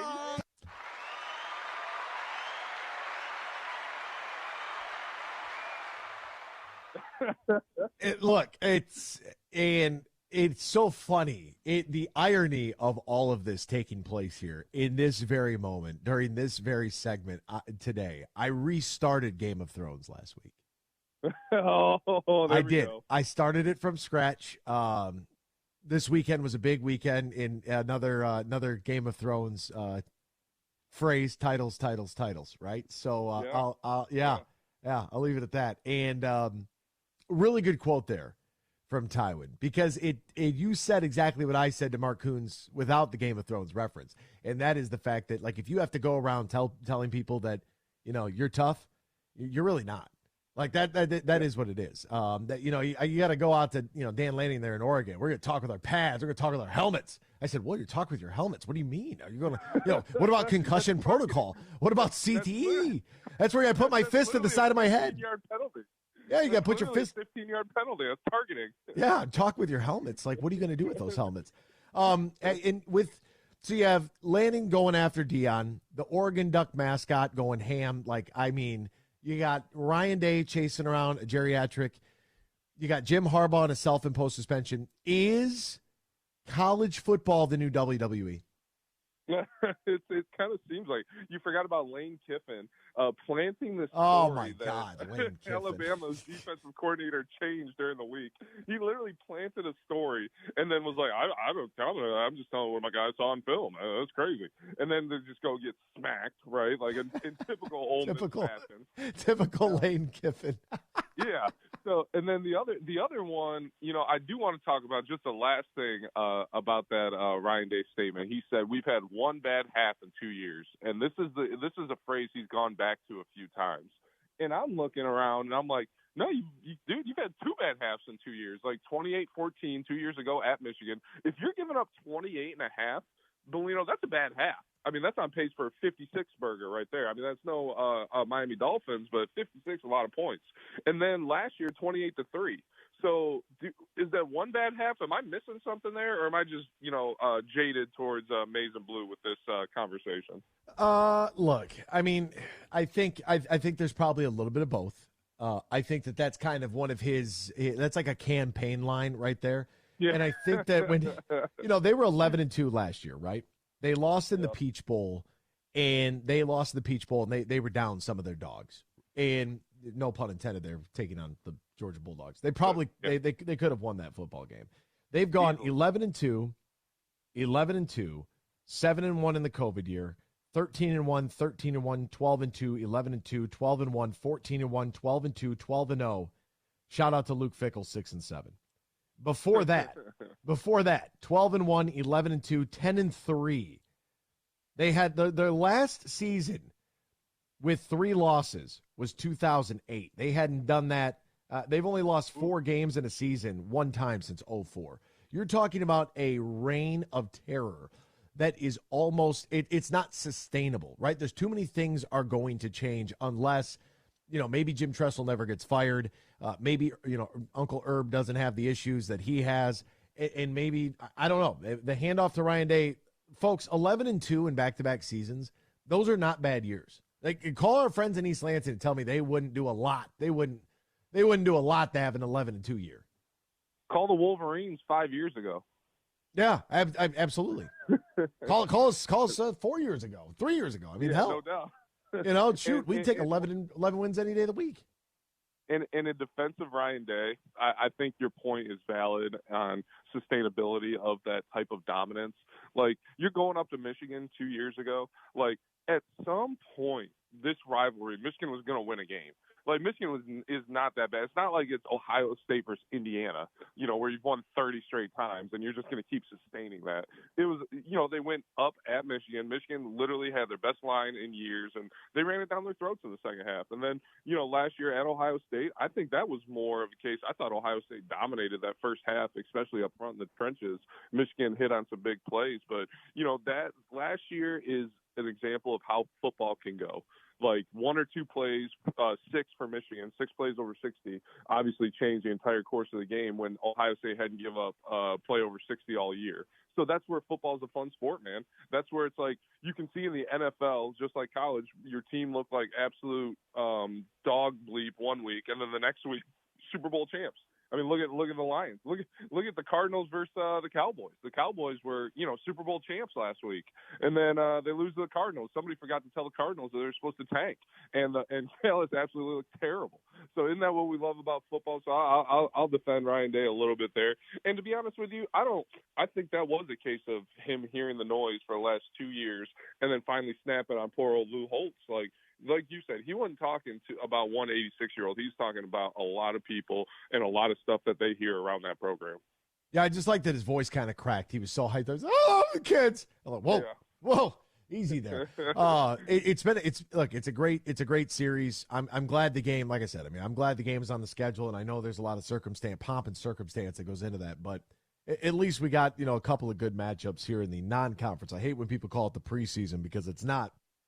If you have an App State game, if you have a Toledo game there, if you're Michigan, you have one of those letdowns. Like, that's not – your season's over, right? Notre Dame might be able to survive. I think they have enough top 25 opponents on the slate yet where they could survive, but they need help. They don't control their own destiny, and that's really what it comes down to. Were you surprised that Cade McNamara a couple weeks ago took a shot at his – what seemed to be a shot? I took it offensively, and here's the deal. I was very defensive of Cade McNamara and Eric All. The program would not be where it's at today if Cade McNamara doesn't complete that pass to Eric All against Penn State to win that football game. Yep. Cade did what he had to do. He got beat out of his spot. It is what it is. We all know that J.J. McCarthy is a more talented player at that position. He went and transferred. I wished him the best of luck. I don't know why he thinks, this defense scores points. I'm not used to that. Like, relax, all right? Because now you're starting to bother me because you're chirping a little bit too much, and your team had 4 first downs last week. Like, shut up. The reason I brought it up, because you mentioned that last week when we talked, and then I was watching a little bit of that Penn State game, not a lot, but you know what? Your defense, or you're also not used to your offensive line not giving you 1.6 seconds to throw the ball, and you getting strip sacked from behind on your blind side. That's also what you're not used to because you had an elite offensive line at Michigan. So let's take the good with the bad, Cade. Okay, okay, are you popping off now? Yeah, I'm not used to only having 1.3 seconds to throw the ball. I don't hear you saying that out here, do you? No, not at all. That's such a dismal offensive performance. Iowa should be ashamed of themselves. There's really no other way to put it. I do have to ask you about this. Will you be dialed into the Ryder Cup this weekend? Absolutely. I cannot wait for it.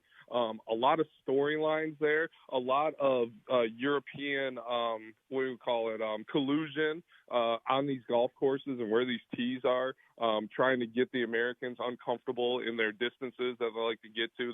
There's some really good conspiracy theory stuff about these European courses and how they structure them and how they build them to favor the Europeans. Because a lot of people say, and I was one of them before reading this, like, it's golf. Right, go out there, and if you're the better golfers, you're going to win. But there's been a lot of tinkering with these tees and these courses and where these landing zones are. I find it very fascinating. So I'm fascinated, man. I'm also fascinated by this kind of new U.S. team. Justin Thomas, did he deserve to be there? Can he figure out his swing in time to be a good player in the Ryder Cup like he has been? No Dustin Johnson. Dustin Johnson was 5-0 a couple of years ago at Whistling Straits. So a lot of things to look for, man, and very exciting. Yeah, I think, God, who was it? Did Spieth just have a kid too?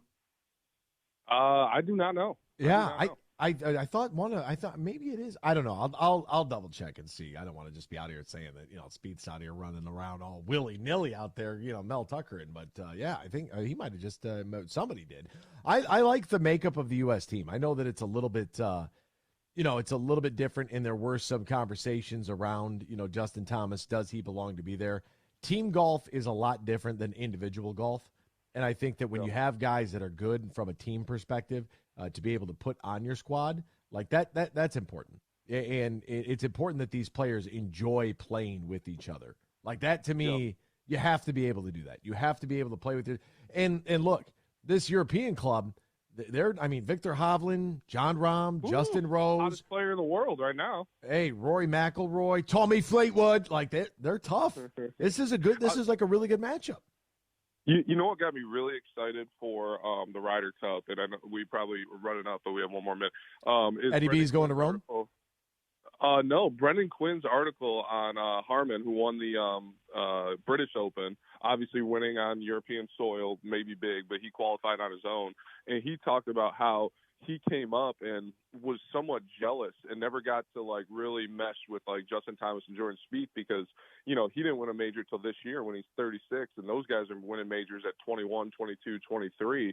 So he's like, this is the first time I really got to like, you know, really interact and be friendly with these guys because I was so bitter about my own game that, you know, he's been a solid golfer, top 50 golfer for the past, you know, 10 years probably, but didn't break through until this year's British Open, won a couple events too, some top 10, so qualified on his own with points. So I found that article just very fascinating on his like revolution and the sport of golf in general, man. Like you see so many of those stories that that's why you love it, and you love the grind, and you love when guys break through. By the way, confirmed by Ryan, yes, Spieth just had a child. I thought that's what I saw, that he had a kid. So, yeah, just had a kid. Now he's got to go to Rome. And Eddie B's going to be out there, our friend. He's gonna contact us, I believe, Friday. I was like, you got a 6-hour head start. You should be you'll be up and at him, and hopefully not like 7 bottles of wine deep. All right, last one here for you. Wait, so yeah, he's a correspondent for the program on Friday? Yeah. He's going to be live. He's going to be live on the scene. I think he's in Poland right now, and then he's going to take a train or top a flight and go to Rome and watch Ryder Cup. Boots on the ground. Yes. Look at this come up, man. I love it. Boots on the ground. I sent him with this little pack that's got like a coat hanger antenna that he's going to put on his belt, and he's going to walk around, put like fake headphones on, and act like he's really got the whole thing going on. Last one here for you. How confident are you? Defense comes up big, 7 sacks. Aiden Hutchinson, Brian Branch is a dog. Woo! How about them Lions? I love me some Brian Branch, man. A big part of their run defense too, that has been elite even the past few weeks. Their run defense with Kenneth Walker coming into town. A big part of that has been Brian Branch and that secondary coming up and making tackles at the line of scrimmage on the run game. So, man, it looks like he is shot out of a missile sometimes when he ends up in that backfield. I love that dude. And can we fix the targeting rule on that? Like, he was going for a nice clean hit. He didn't lower his helmet, and my man ducked into his helmet. Like, how is that targeting? Like, Bijan Robinson. Game, but how is that targeting? Can we fix that? We should be able to. I mean, it cost him 15 yards, and I tell you that I was probably like 15, 20 feet from that hit. That was the loudest, most violent sound I've heard in a while. Like that was a crack. His helmet went flying, and I was like, oh dear baby Jesus, Brian Branch, please get up. And he popped right up, and I said, okay, everybody's fine. That's good to know. He is the coach. He's good. It's good to know this guy right here. You know who's not soft? The Ohio Bobcats aren't soft. Coach Barlow is always my friend. Appreciate the time, partner. Ohio versus everyone. Always has been. I just love his abrupt ending there. That's what I really love. I like the fact that he just throws in one last thing and then just leaves. Good news. Got Nick Baumgardner coming up in hour number 3. Talking a little Lions football next here. X's and Bros, Michigan Sports Network. Huge here for my good friend Matt Golden. Now, he's the CEO and GM at the Tullymore Golf Resort. They're in Canadian Lakes, Michigan, less than an hour north of Grand Rapids. And fall golf is here, and they have some huge deals you can take advantage of on stay-and-play packages, tee times, and more. Just go to tullymoregolf.com. That is tullymore.golf.com. Also, if you want to book a Christmas party for the holidays, you want to squeeze in a business meeting with some golf and great food and beverages, Matt Golden and his team can take care of you right now. Go to tullymoregolf.com. That's tullymoregolf.com. They're also booking big groups who want stay-and-play packages, or maybe you just want to look ahead to the perfect weekend in 2024. Remember, Tullymore is less than an hour north of GR in Canadian Lakes, Michigan. Book your stay-and-play package or get more info now at tullymoregolf.com. Fuel up for less with M-Perks. Earn points on your purchases when you shop at Meijer in-store and online. Then use your points to claim a fuel reward and save at the pump. Your dollar goes further at the pump with M-Perks. Plus, earn points for all qualifying purchases in the Meijer Express station. And keep a lookout for exclusive Meijer Express offers. Enter your M-Perks ID at checkout to earn. Exclusions apply. Not valid in Wisconsin. Max 30 gallons. Download the Meijer app to sign up or see Meijer.com to learn more. Imagine this, winning big at Soaring Eagle. Go bowling for bucks to win premium play prizes that are right up your alley. Drawings are every Friday in September from 7 to 11 p.m. And one lucky winner every hour strikes up to $3,000 premium play. Roll the ball and hit your lucky strike with Bowling for Bucks. Only at Soaring Eagle Casino and Resort. Your getaway reimagined. Visit SoaringEagleCasino.com for complete rules and details. He hasn't made a putt all day, but if he makes this one, we're all cracking a Labatt. Hold it. Did you say if your buddy makes this putt, we're all cracking a Labatt? How about a Labatt Blue Light? Yeah. Hey, buddy, you can do it! It's a left-to-right break, just outside the cup, a touchdown hill. Appreciate the support. You guys mind if I putt now? Oh, yeah, sure.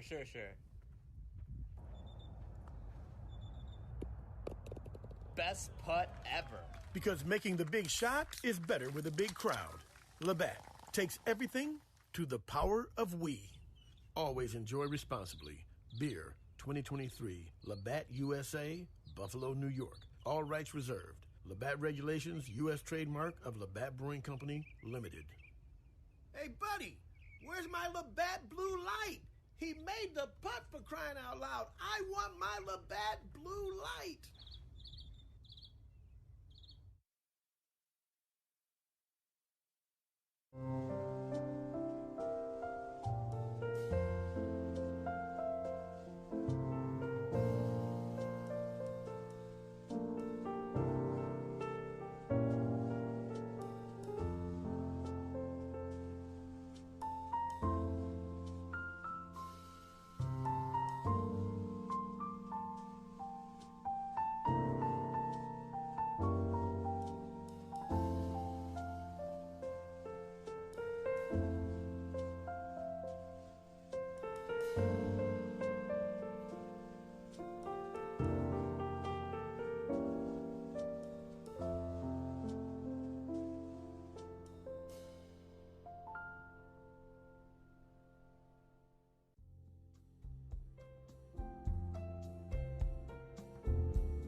It's time for Michigan Sports Talk Morning Show, broadcasting live all across the state of Michigan and Northwest Ohio. This is X's and Bros.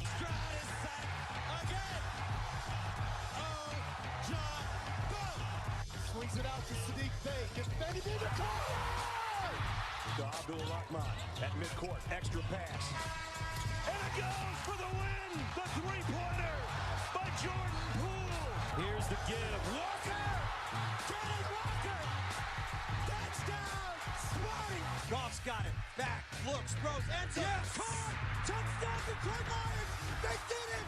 Amon-Ra St. Brown in the receiving end. Sends one to deep left center field. Back it goes, and that ball's out of here. A grand slam from Miguel Cabrera. He's got 2 goals. Larkin in on goal. Scores! His first career hat trick in his 7th season for Dylan Larkin. Here's your host, Anthony Bellino. Rise and shine, folks. Good Tuesday morning to you. It is the 26th day of September 2023. We welcome you here to X's and Bros on the Michigan Sports Network. No matter who you are, where you are, how you may be listening, all across the great state of Michigan and in Northwest Ohio and worldwide on the iHeartRadio app, we say good morning to you. We welcome you. We thank you. We appreciate you. And, of course, we encourage you. Join the program at any time. You can dial us on the Meijer Supercenter guest line, 866-838-4843. That's 866-838-4843. We're on Twitter at XB Mornings, Facebook, X's and Bros, and, of course, good morning to our television audience as well on BCSN and streaming live on our YouTube page at Michigan Sports Network. Add a .com to that to find our website. xbmornings@gmail.com is our fan feedback email inbox, and you can find us all individually on Twitter. Ben Glaze is at @BenGlaze. Ryan Elke is at RyanL_Key. And I'm Anthony Bellino at AC Bellino. All right, what's going on in the world of sports? We'll try to get you all caught up with all the happenings. We'll do so right now in the headlines. Big news. I have a little news flash. Let's check the headlines. No, it's real news for once. The biggest stories of the local, regional, and national news. This is huge news.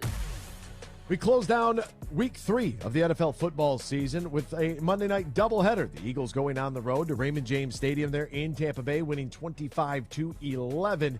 It was all about that Philadelphia defense stifling Tampa Bay's offense. And look, Tampa Bay's off to a good start, 2-1. Can't be too upset about that. Just kind of is what it is. The Eagles just won the line of scrimmage.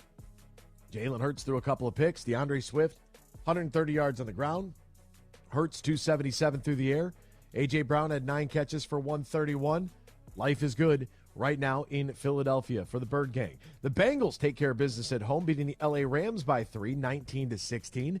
Matt Kowalis, our good friend, Moneyline Matt, gave you the preview, said take the Bengals, and the Bengals got it done. Depends on whether or not you had them at 2.5 or 3 points, however it might have been. So you could have won that, could have had a push. But regardless, the Bengals avoid going the dreaded 0-3. And they get it done. The L.A. Rams struggling a little bit. Matthew Stafford, couple of interceptions in that ball game. Jamar Chase, by the way, 12 catches, 141 through the air. More on week 3 coming up here. The Detroit Tigers were off last night. However, they'll begin their final 2 series of the 2023 season this evening. Reese Olson will take the mound against the Kansas City Royals at 6:40. You'll get Skubal tomorrow at 6:40. Gibson Long Thursday at 1:10. We don't know who the projected starter will be Friday night against the Cleveland Guardians. That'll be a 6:40 start. 1:10 on Saturday with Erod on the mound, and then back to Reese Olson to close down the season at 3:10 on Sunday. Miguel Cabrera's swan song here, the farewell for Miggy, one of the great all-time MLBers. This is his final homestand here, Tuesday through Sunday. Would highly encourage you, if you're a baseball fan, to head down to the Diamond and get into Comerica Park and enjoy the last hurrah, if you will, for Miggy. Joe Burrow playing through the calf injury. He said, look, the calf injury was a risk. The risk of going 0-3 is a lot worse. And Jalen Hurts, he was playing through it as well, said he endured flu-like symptoms during the game last night. Joe Namath has bailed out on Zach Wilson. He is done with the quarterback. He went on New York radio on the Michael Kay show on ESPN New York, and he's mad. He said, I wouldn't keep him. I've seen enough of Zach Wilson. Hey, you and me both, partner. But I don't know if he necessarily needs to see the Hall of Famer piling on him. Like, probably do without. Team's already starting to turn. He had the episode last year where he got benched, and this isn't a good situation. This is a very bad situation. He just, at one point I do feel bad for the young man, but, it just ain't going to work out. There's a reason they went and tried and got Aaron Rodgers, and that's because they knew that he couldn't lead them to the promised land. They knew that. We knew that.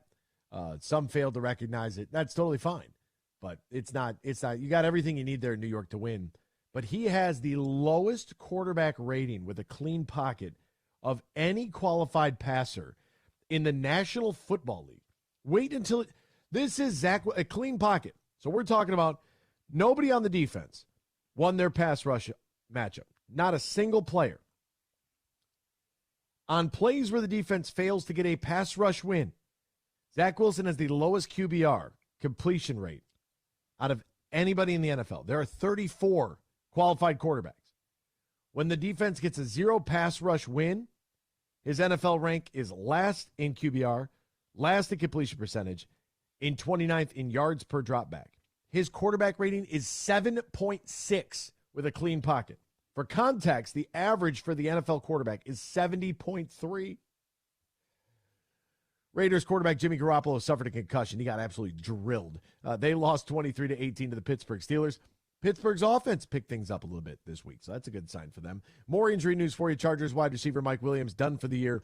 He tore his ACL. He got hit. The ball came out immediately, and that's never good. Never good. And he was having himself a whale of a ball game. And in March of 2022, the Chargers rewarded Williams with a 3-year, $60 million deal. So he leaves the Vikings game in the third quarter on the cart. He had already had 7 catches for 121 and a touchdown before the injury. And now done for the year. That severely hurts my fantasy team. Steve Kerr lauds the connectivity of the Warriors' new-look roster.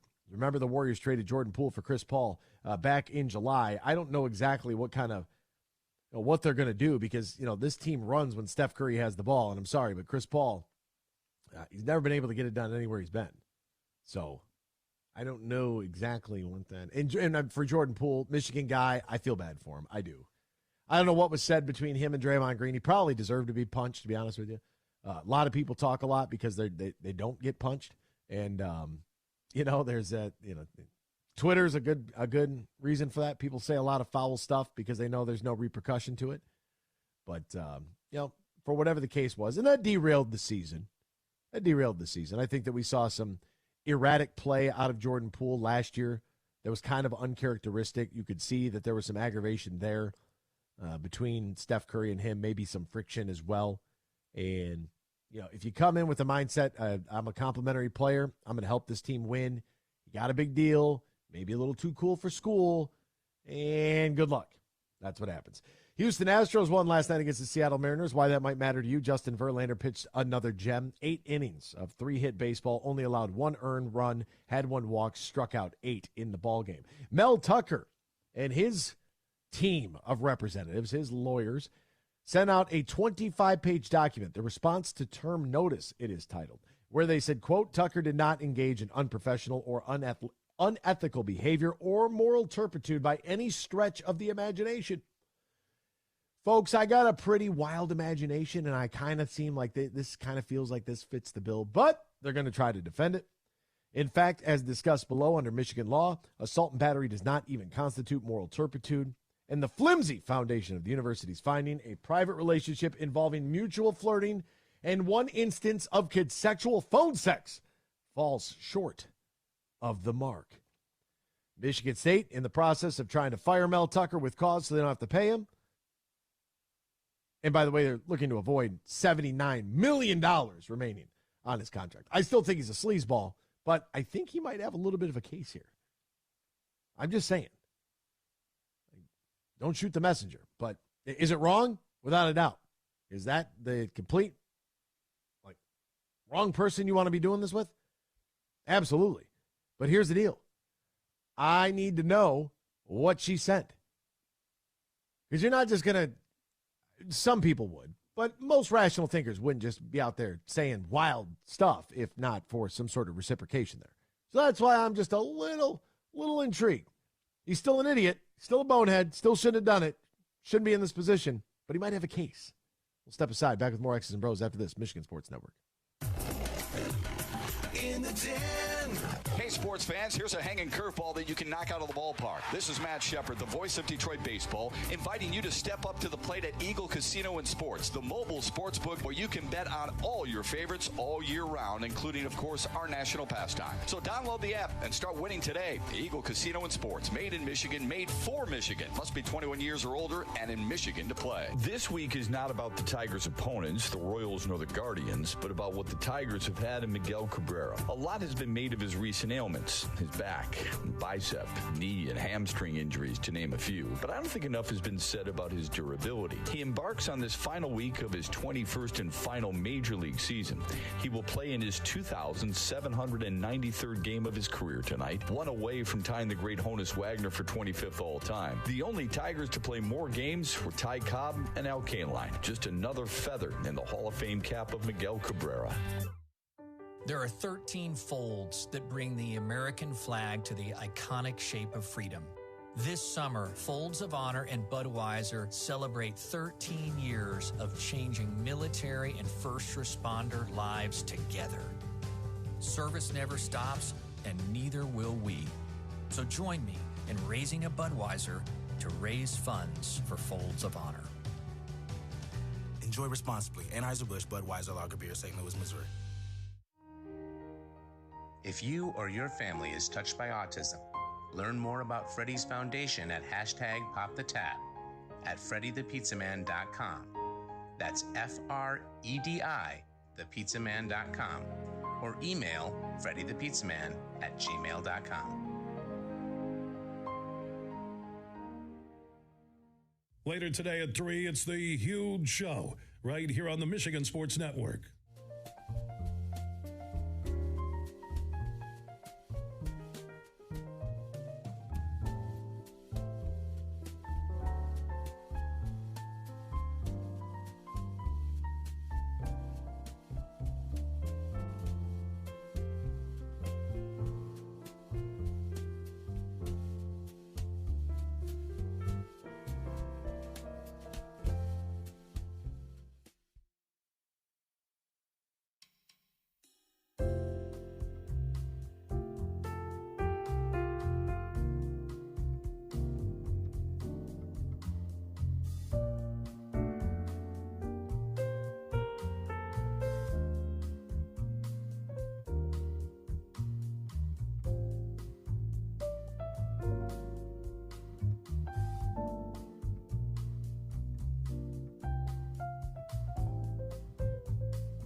This is X's and Bros on the Michigan Sports Network.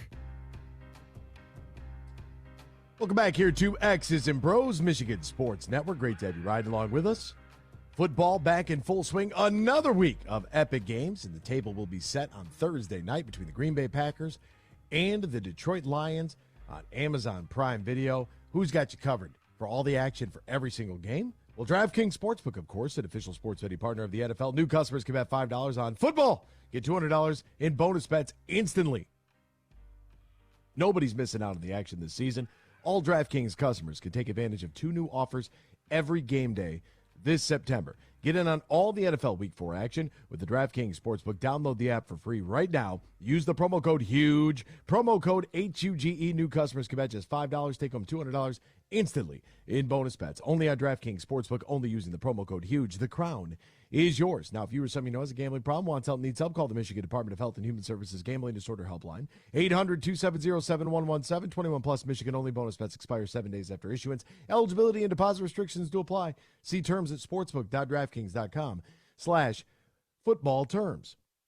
Welcome back here to X's and Bros, and good morning to our newest affiliates, our 3 stations in northern Michigan, 93.7 WKAD and 1340 AM, 104.7 FM, WMBM, servicing basically the southern UP, Mackinac, Northport, over to Boyne City, Bel Air, Charlevoix, Petoskey, Manistee, Kalkaska, Traverse City, Cadillac. So great to have you with us this morning. Big day for us, a big day for all of you, and we hope that you enjoyed the program, and we appreciate you for making us a part of your day each and every weekday morning. All right, we do this on Tuesdays once at the conclusion of Monday Night Football, and this week was a doubleheader. Next week, regularly scheduled programming.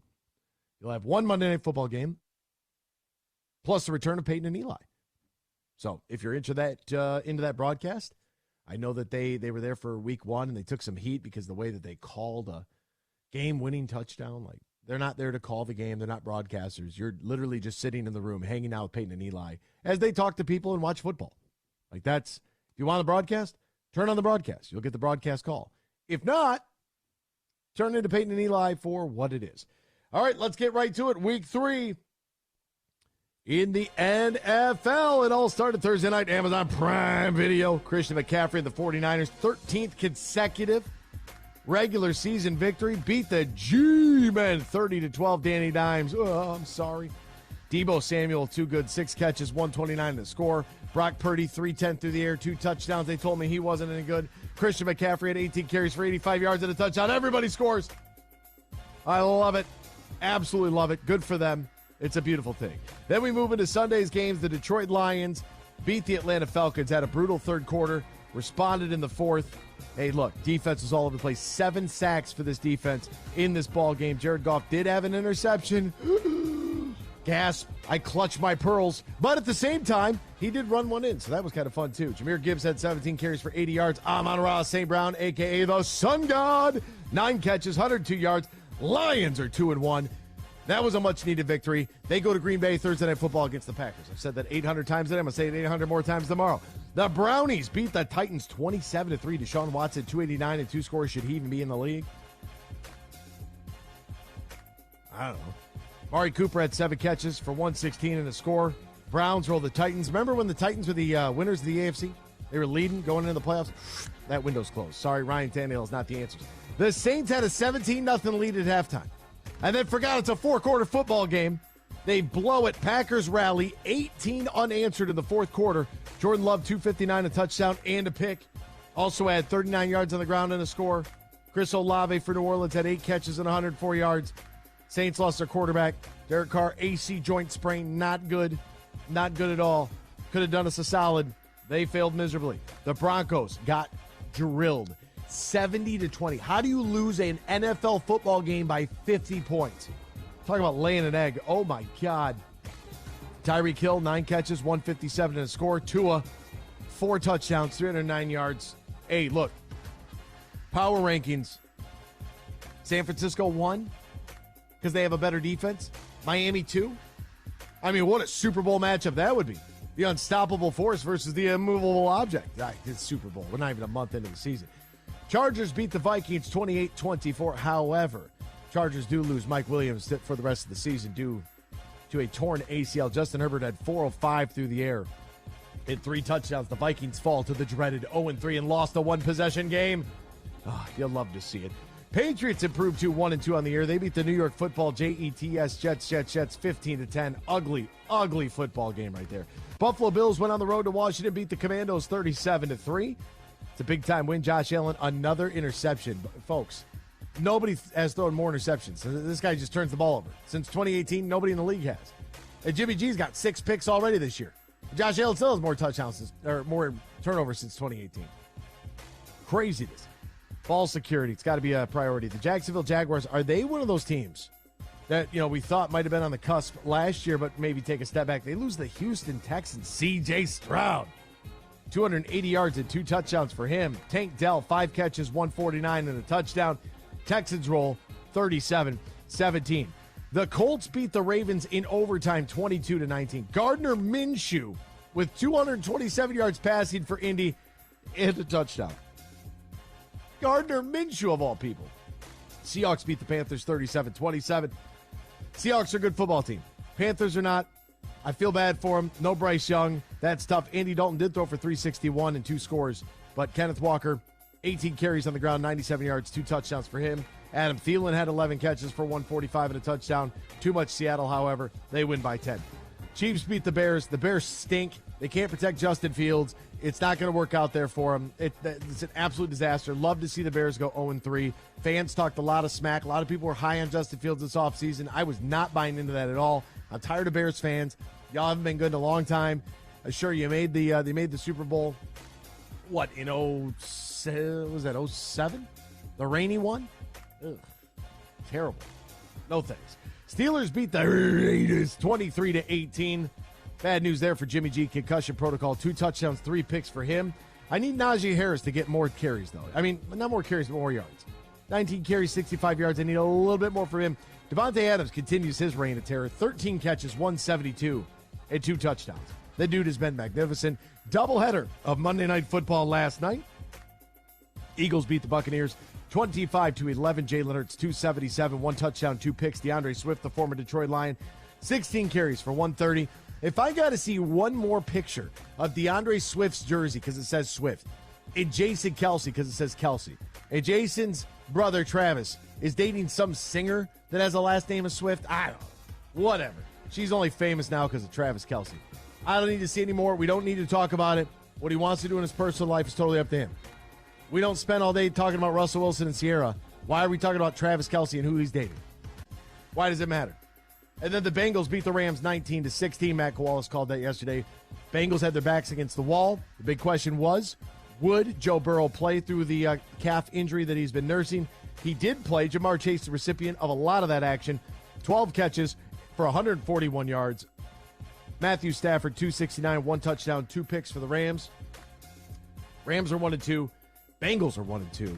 And that is week number 3 already in the NFL. Week 4 will kick off in 2 days with the Lions and the Packers. Amazon Prime, 8:15 in Lambeau.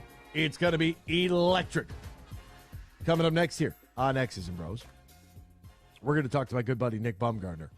We're going to do. I do have to ask him about Ryan Day. I do have to ask him about Ryan Day's comments with Lou Holtz. Nick just finished up that great book, The Mountaintop, discussing the 1997 National Championship team. If you haven't ordered your copy, I would highly encourage you to do so. Mountaintop is out right now, Amazon.com. If you're a Michigan fan, now's a great time to do that. We will talk to him coming up next. Want to remind you also, now that the sun has finally poked its head out, golf season's coming to a close, but Matt Golden and his team over at Tullymore, they are ready to welcome you to one of the best golfing experiences in the great state of Michigan. Plus, Tullymore Golf Resort in Canadian Lakes is located smack dab in the middle of the state. It's an hour north of Grand Rapids, 30 minutes west of Mount Pleasant. It's easy to get to no matter what direction you are coming from, featuring not only top-of-the-line golf, but also top-of-the-line accommodations and the perfect space for your wedding, event, reception, or group outing. Golf season is coming to a close. Book your stay and play right now. Visit TullymoreGolf.com, TullymoreGolf.com, or call Matt Golden, 1-800-972-4837. Tullymore Golf. Be there. We'll step aside. More X's and Bros after this. Michigan Sports Network. Huge here for the Michigan High School Athletic Association. You can stay up to date on the latest from Lansing 24/7 at MHSAA.com. At MHSAA on Twitter and MHSAA on Facebook. The latest news, press releases, and stories connected to every high school in the state of Michigan, available for you 24/7 from the Michigan High School Athletic Association. Log on to MHSAA.com, at MHSAA on Twitter, and MHSAA on Facebook. And if you're looking for archived boys and girls high school sports, MHSAA.TV. That's MHSAA.TV. 24/7, everything you need to know about high school sports in Michigan. Log on to MHSAA.com. Elevate your night out at the legendary Ruth's Chris Steakhouse, now open at Soaring Eagle Casino and Resort. Start with the finest cuts of USDA prime beef. Pair that with handcrafted cocktails, signature sides, and Ruth's legendary hospitality, and you've got yourself one incredible night. Ruth's Chris Steakhouse has arrived. Make a reservation at ruthschris.com for your incredible night at Soaring Eagle Casino and Resort. Your getaway reimagined. If you or your family is touched by autism, learn more about Freddy's Foundation at #PopTheTap at freddythepizzaman.com. That's FREDI, thepizzaman.com, or email freddythepizzaman@gmail.com.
Miss any of today's show?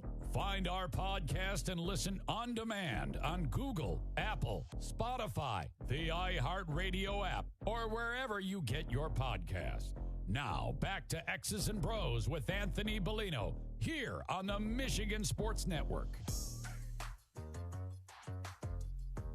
Welcome back here to X's and Bros on the Michigan Sports Network. That's Ben Glazer, Ryan Elke. I'm Anthony Bellino. So great to have you right along with us, no matter who you are, where you are, how you may be listening all across the great state of Michigan and in Northwest Ohio and worldwide on the iHeartRadio app.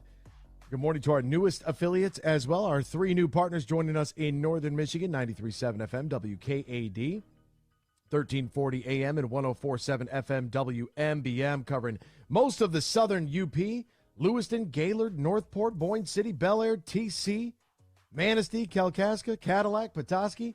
Man, great to be alive.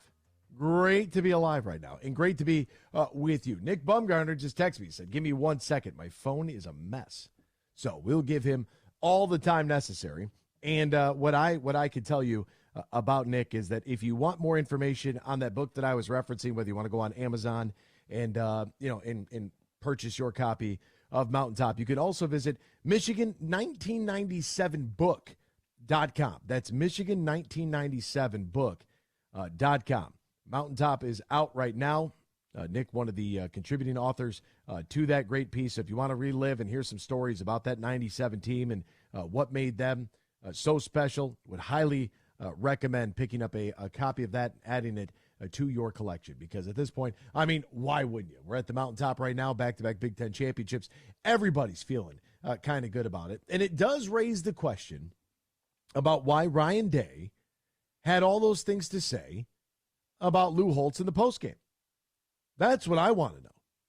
I want to know why in the world is Ryan Day yelling at 156-year-old Lou Holtz? Because I don't think that he is.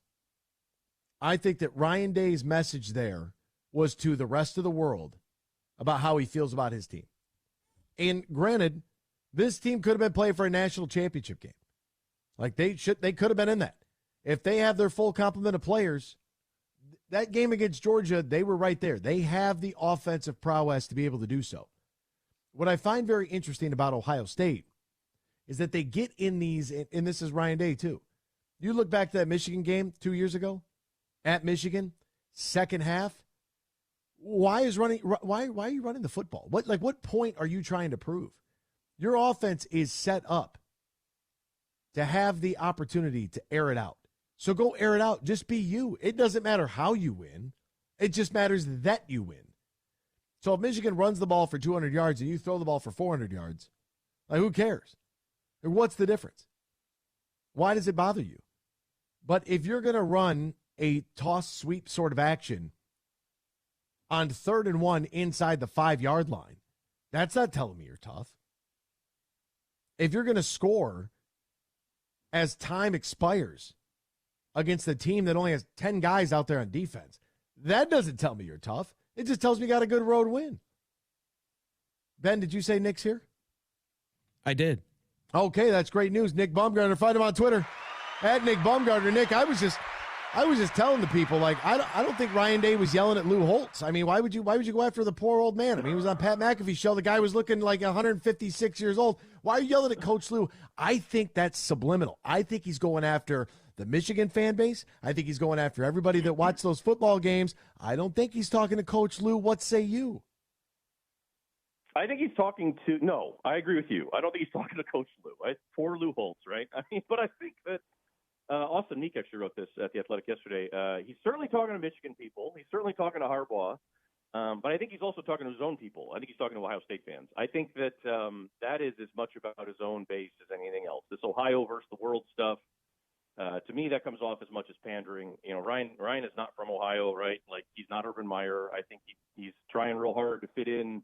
And I know that sometimes that's a thing, you know, in some of these Midwestern schools, when you have somebody that's an outsider and it's not perfect, they get nitpicked. And I think he needs to thicken the skin up a little bit here because he was telling on himself. That's what that told me. I mean, Michigan broke the stranglehold that Ohio State had on it by becoming a team that was just impossible to stop with its run game. They were tougher, stronger, more physical, and frankly more fundamentally sound with it. And Ohio State got caught, basically ignoring the run game. At the same time, the game shifted, and there you go. So this was that's what that was. I mean, I can understand if he was upset about Notre Dame sort of like outsourcing a win there, but yeah, I mean, that wasn't about Notre Dame. I don't think at all. Yeah, thank you. I'm on the same page. And to be honest with you, the fan base is a bunch of lunatics. There are 127 other schools that would take 11-win seasons. You're not going to get perfection. So maybe those people 49-6, right? 49-6. And yeah, and he's sounding like a guy who has the record of like Brady Hoke, and God love Brady Hoke, but that's what he sounded like, right? And it was like, man alive, man, you got to calm down. That was my takeaway from it, but yeah. Yeah, great game though. I'm glad it was on the schedule because it definitely provided some Saturday night entertainment. Another great game on Sunday. We did a little Victory Monday yesterday. We can do a little more victory days. We'll do a little Victory Day Tuesday. Nick, I want to start first on the defensive side of the football. The 7 sacks. Derek Barnes, I really liked him when he came out. It always felt like he was a really good athlete, but for whatever reason, it was just taking him a little bit longer. I don't know what the cause was. Maybe you can inform us on this. It was just going to take him longer to get some PT. And now it kind of feels like he's got it all going on right now. And here comes Derek Barnes. That's looking like a real good selection.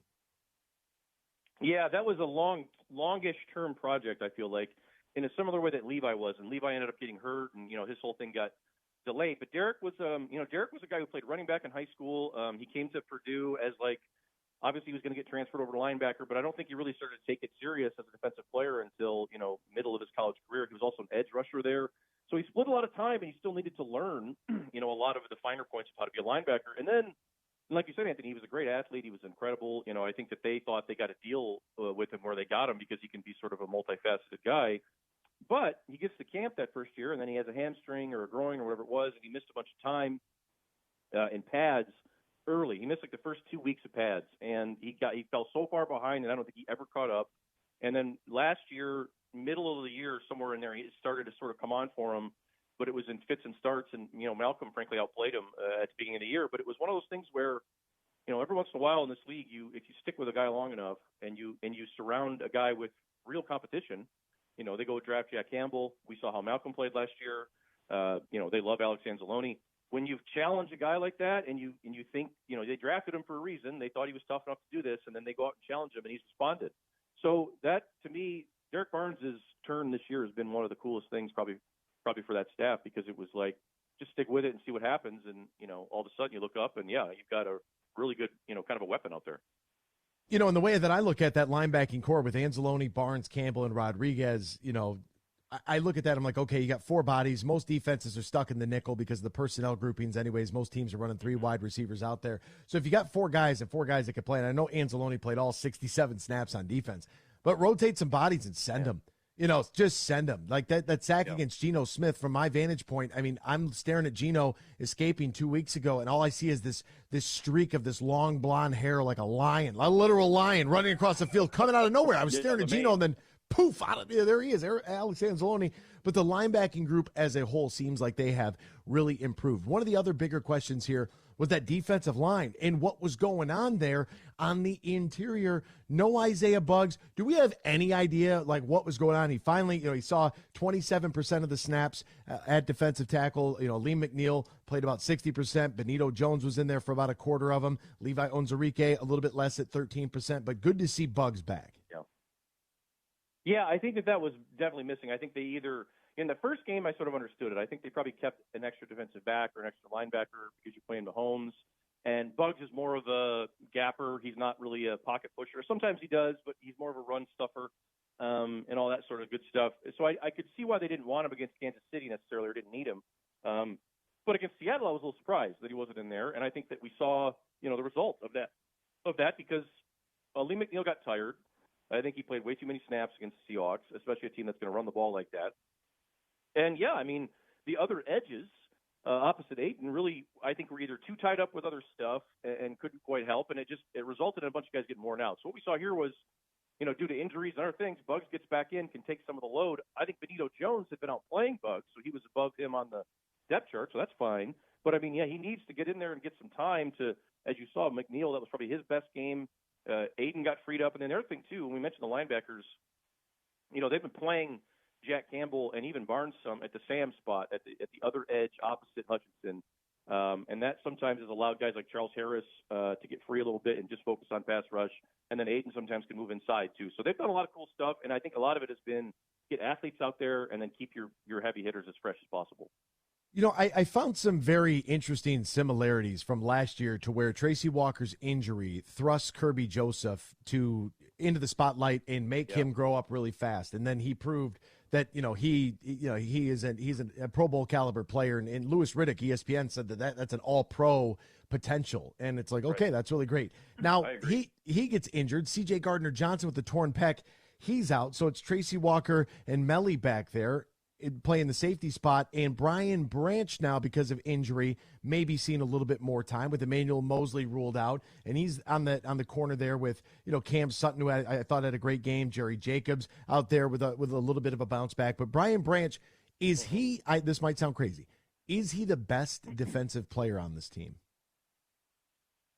Oh no, I think Aiden is, but I think Branch is like probably 2 or 3. I don't know if he would be past 2 because he's the best. Right now, when CJ's not out there, yeah, he's probably 2. No worse than that because he's their best cover guy. I mean, he's even with Kirby. I mean, Kirby sometimes will take chances on stuff, and he'll get rewarded, but sometimes he'll take chances and he'll get himself caught a little bit. But Brian Branch, man, like he was the steal of the draft. I mean, frankly, everybody said it on draft night, and it was true. And every year this happens. There's a guy, a safety usually, or a tweener that slides or falls because teams aren't. They're not overwhelmed with his size, or he wasn't like so fast. I think he was fast enough. It was all this type of stuff. But when you turn the tape on, it's impossible not to see that this is the smartest defender. He was the smartest defender of the draft. Certainly the best back end player. He's already up in terms of one of the best slot corners in the NFL. Certainly toward the top in terms of usage already through 3 weeks. I think he's number 1 right now among corners and maybe safeties too in terms of stops, just like run stops. I mean, and play stops. I mean, he has been everything that Nick Saban and those guys said he would be. I mean, they were like, Brian Branch was one of the smartest defensive backs that Alabama's had in 15 years, and they couldn't tell everybody that enough, and people just didn't listen.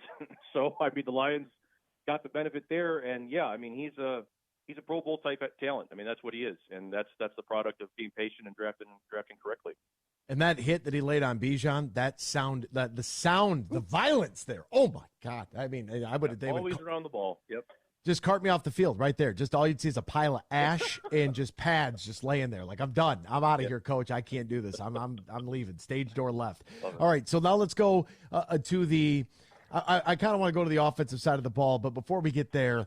Coaching staff wise, right? I thought we beat ourselves. The Lions. I thought that the Lions gave that game away. Against Seattle. You have the pick 6, the fumble in the first play of the second half. You go for it on your own side of the field to give Seattle a short field. Like you have the best punter in the league, arguably. Like punt it and pin them, or you don't take the points when you get a field goal. This week it seemed a little bit different. A little more Jack Fox. Use the leg a little bit. Kick a field goal when you get into their territory. I felt like the coaching staff said, "Hey, we can be aggressive when we need to be." But let's maybe change up our philosophy here a little bit. Absolutely. I mean, I think it helps when you're playing with a lead. And, that was the thing that they got away from last week that was so disappointing is that they had a lead and they sort of got away from doing what they were doing. But I did feel like, yes, they got back. It was easier to do it when you're up by so much. But I think they got back to playing a little bit like they did in week 1, which is just like, get a lead, play the first half and just go toe-to-toe with them and whoever you're playing and just be physical, be yourself, wear somebody out, get a lead in the third quarter, and then just drown a team with your physicality and just wear them out to a point where they can't answer the bell and you're running, and you saw at the end of the game. I mean, Gibbs' best probably 5 runs were in the fourth quarter. And, that's Dan Campbell football as we have learned to know it here come to know it in these last few years. And, when they're playing like that and when they're not trying to sort of get ahead of themselves, which I thought that Seattle game, you mentioned the punt there on their own side. That to me was Dan sort of saying, hey, okay, we're up 4, let's go kill the game right now. And it's like, well, why don't you just go play the game and see what happens? And they talk about not measuring the game. And I think that was a great example of all of them sort of getting back to being exactly what they are. And that's the best thing about the Lions right now is they have a clear identity for the first time in forever. We know exactly what they are. We know what they want to do. And you can tell when they aren't doing exactly what they're, set out to do. So I think that's a good thing for Detroit. Sam Laporta, everyone's going to focus on that big catch for the touchdown, but, I mean, we saw him, pull and hit that block for the game-winning score against Kansas City, a little whammo action. Like, this guy, as good as he is catching the ball, he's an athlete. We saw it at training camp. Like, the dude, I mean, he missed the pass that was high from Goff in training camp, but it sticks out to me because the way that he elevated off the ground to try to go get it, I was impressed just with that. But his ability to block as a rookie playing that position, I just want to highlight that. Absolutely. I tell people this all the time, but the first time I watched Sam Laporta live he was a sophomore at Iowa, and it was Aiden Hutchinson's senior year. It was that Big Ten championship game. And there were a few snaps, even though Iowa got dominated. There were a few snaps where Sam Laporta, you were like, whoa, what is this against Aiden Hutchinson? And it was like, and I remember following him throughout his career, and he is more of the George Kittle type in terms of his ability to bend, his ability to explode, and most important, George is better at both those things. He's stronger and faster and all that, a little bit in all areas.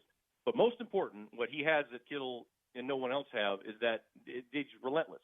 Relentless. I mean, I think Goff or somebody else said it. He will block on every single thing they ask him to do. And not that T.J. Hawkinson or anybody else wouldn't have, but it's not going to be with the same sort of effort. And, I don't care what happens to me as you're going to get with Laporta. And I think he's a better athlete. I think he's a better full package. We talked about Kirby being an all-pro type talent. I think Sam Laporta in time could be that too. I mean, we talked that tight end class this year was amazing, right? It was the best we've seen in decades. And through 3 games, Laporta's number one among all tight ends in the NFL right now, not just rookies in terms of receiving yards. So, yeah, he's on his way. Sam Laporta with 8 catches in last week's game against the Falcons. Jahmyr Gibbs had a catch. Amon-Ra had 9. Khalif Raymond had 4, and that's all 22 of the completions.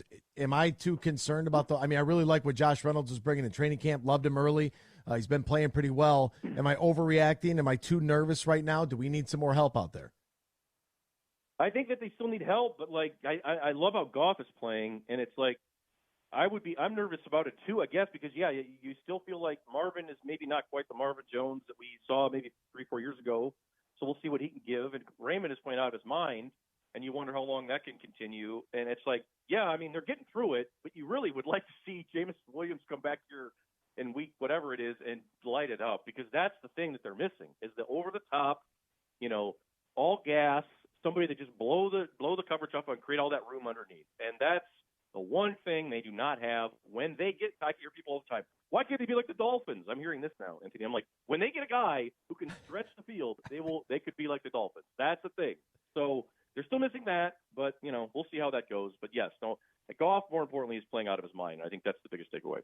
Well, God bless Jared Goff. And the minute we see the Lions run some sort of jet sweep action and fake that, and Goff throws the no-look shovel pass like Tua did this past weekend, I will pass out. I will drop down to my knees and I will face east. I will sacrifice a chicken if we get something like that, because that was, that's just sexy. There's no other way to put it. That was great, wasn't it? Coach Mike out there at the shades. God bless him. His name is Nick Baumgardner. His book is on shelves, Amazon. You can find it there, Mountaintop. Be there. You can log on online as well, Michigan1997book.com. Nick, as always, my friend, appreciate the time, brother. Thanks, Anthony. We'll see you. That's all for us. We'll see you tomorrow, same time, same place, Michigan Sports Network. Huge here for my good friend Matt Golden. Now, he's the CEO and GM at the Tullymore Golf Resort. They're in Canadian Lakes, Michigan, less than an hour north of Grand Rapids. And fall golf is here, and they have some huge deals you can take advantage of on stay-and-play packages, tee times, and more. Just go to tullymoregolf.com. That is tullymoregolf.com. Also, if you want to book a Christmas party for the holidays, you want to squeeze in a business meeting with some golf and great food and beverages, Matt Golden and his team can take care of you right now. Go to tullymoregolf.com. That's tullymoregolf.com. They're also booking big groups who want stay-and-play packages, or maybe you just want to look ahead to the perfect weekend in 2024. Remember, Tullymore is less than an hour north of GR in Canadian Lakes, Michigan. Book your stay-and-play package or get more info now at tullymoregolf.com. Friday, October 27th, TVs and Practical Jokers are up to their usual tricks. If you're not here, you are missing out. It's the Tenderloins at Soaring Eagle Casino and Resort. Sal, James, and Brian for 2 shows and twice the laughs. 7 and 10 p.m. Tickets start at $59. On sale now at the box office and etix.com. Don't miss the Drive Tour with the Tenderloins, October 27th. Party hard, laugh louder. Details at SoaringEagleCasino.com. Tracy, over to you for weather. Well, the sun must be shining, Dave, because the 7 for 7 sale is back at Meijer. Mix or match hundreds of items like Meijer frozen vegetables, Campbell's condensed soup, and Body Armor sports drink. Pick any 7 for just $7. There's a strong chance of saving with the same quality Meijer deals in-store or online. Back to you, Dave. Sounds great, Tracy. Deals so good, you've just got to talk about them. Meijer. Exclusions apply. See all the deals in the Meijer app. Join Van Andel Institute Purple Community for the Be Brave 5K Walk and Run in Caledonia on October 7th at 8 a.m. You can participate in a day of fun and exercise, all while supporting breast cancer research at Van Andel Institute. Register at vai.org. If you or your family is touched by autism, learn more about Freddy's Foundation at #PopTheTap at freddythepizzaman.com. That's FREDI, thepizzaman.com, or email freddythepizzaman@gmail.com.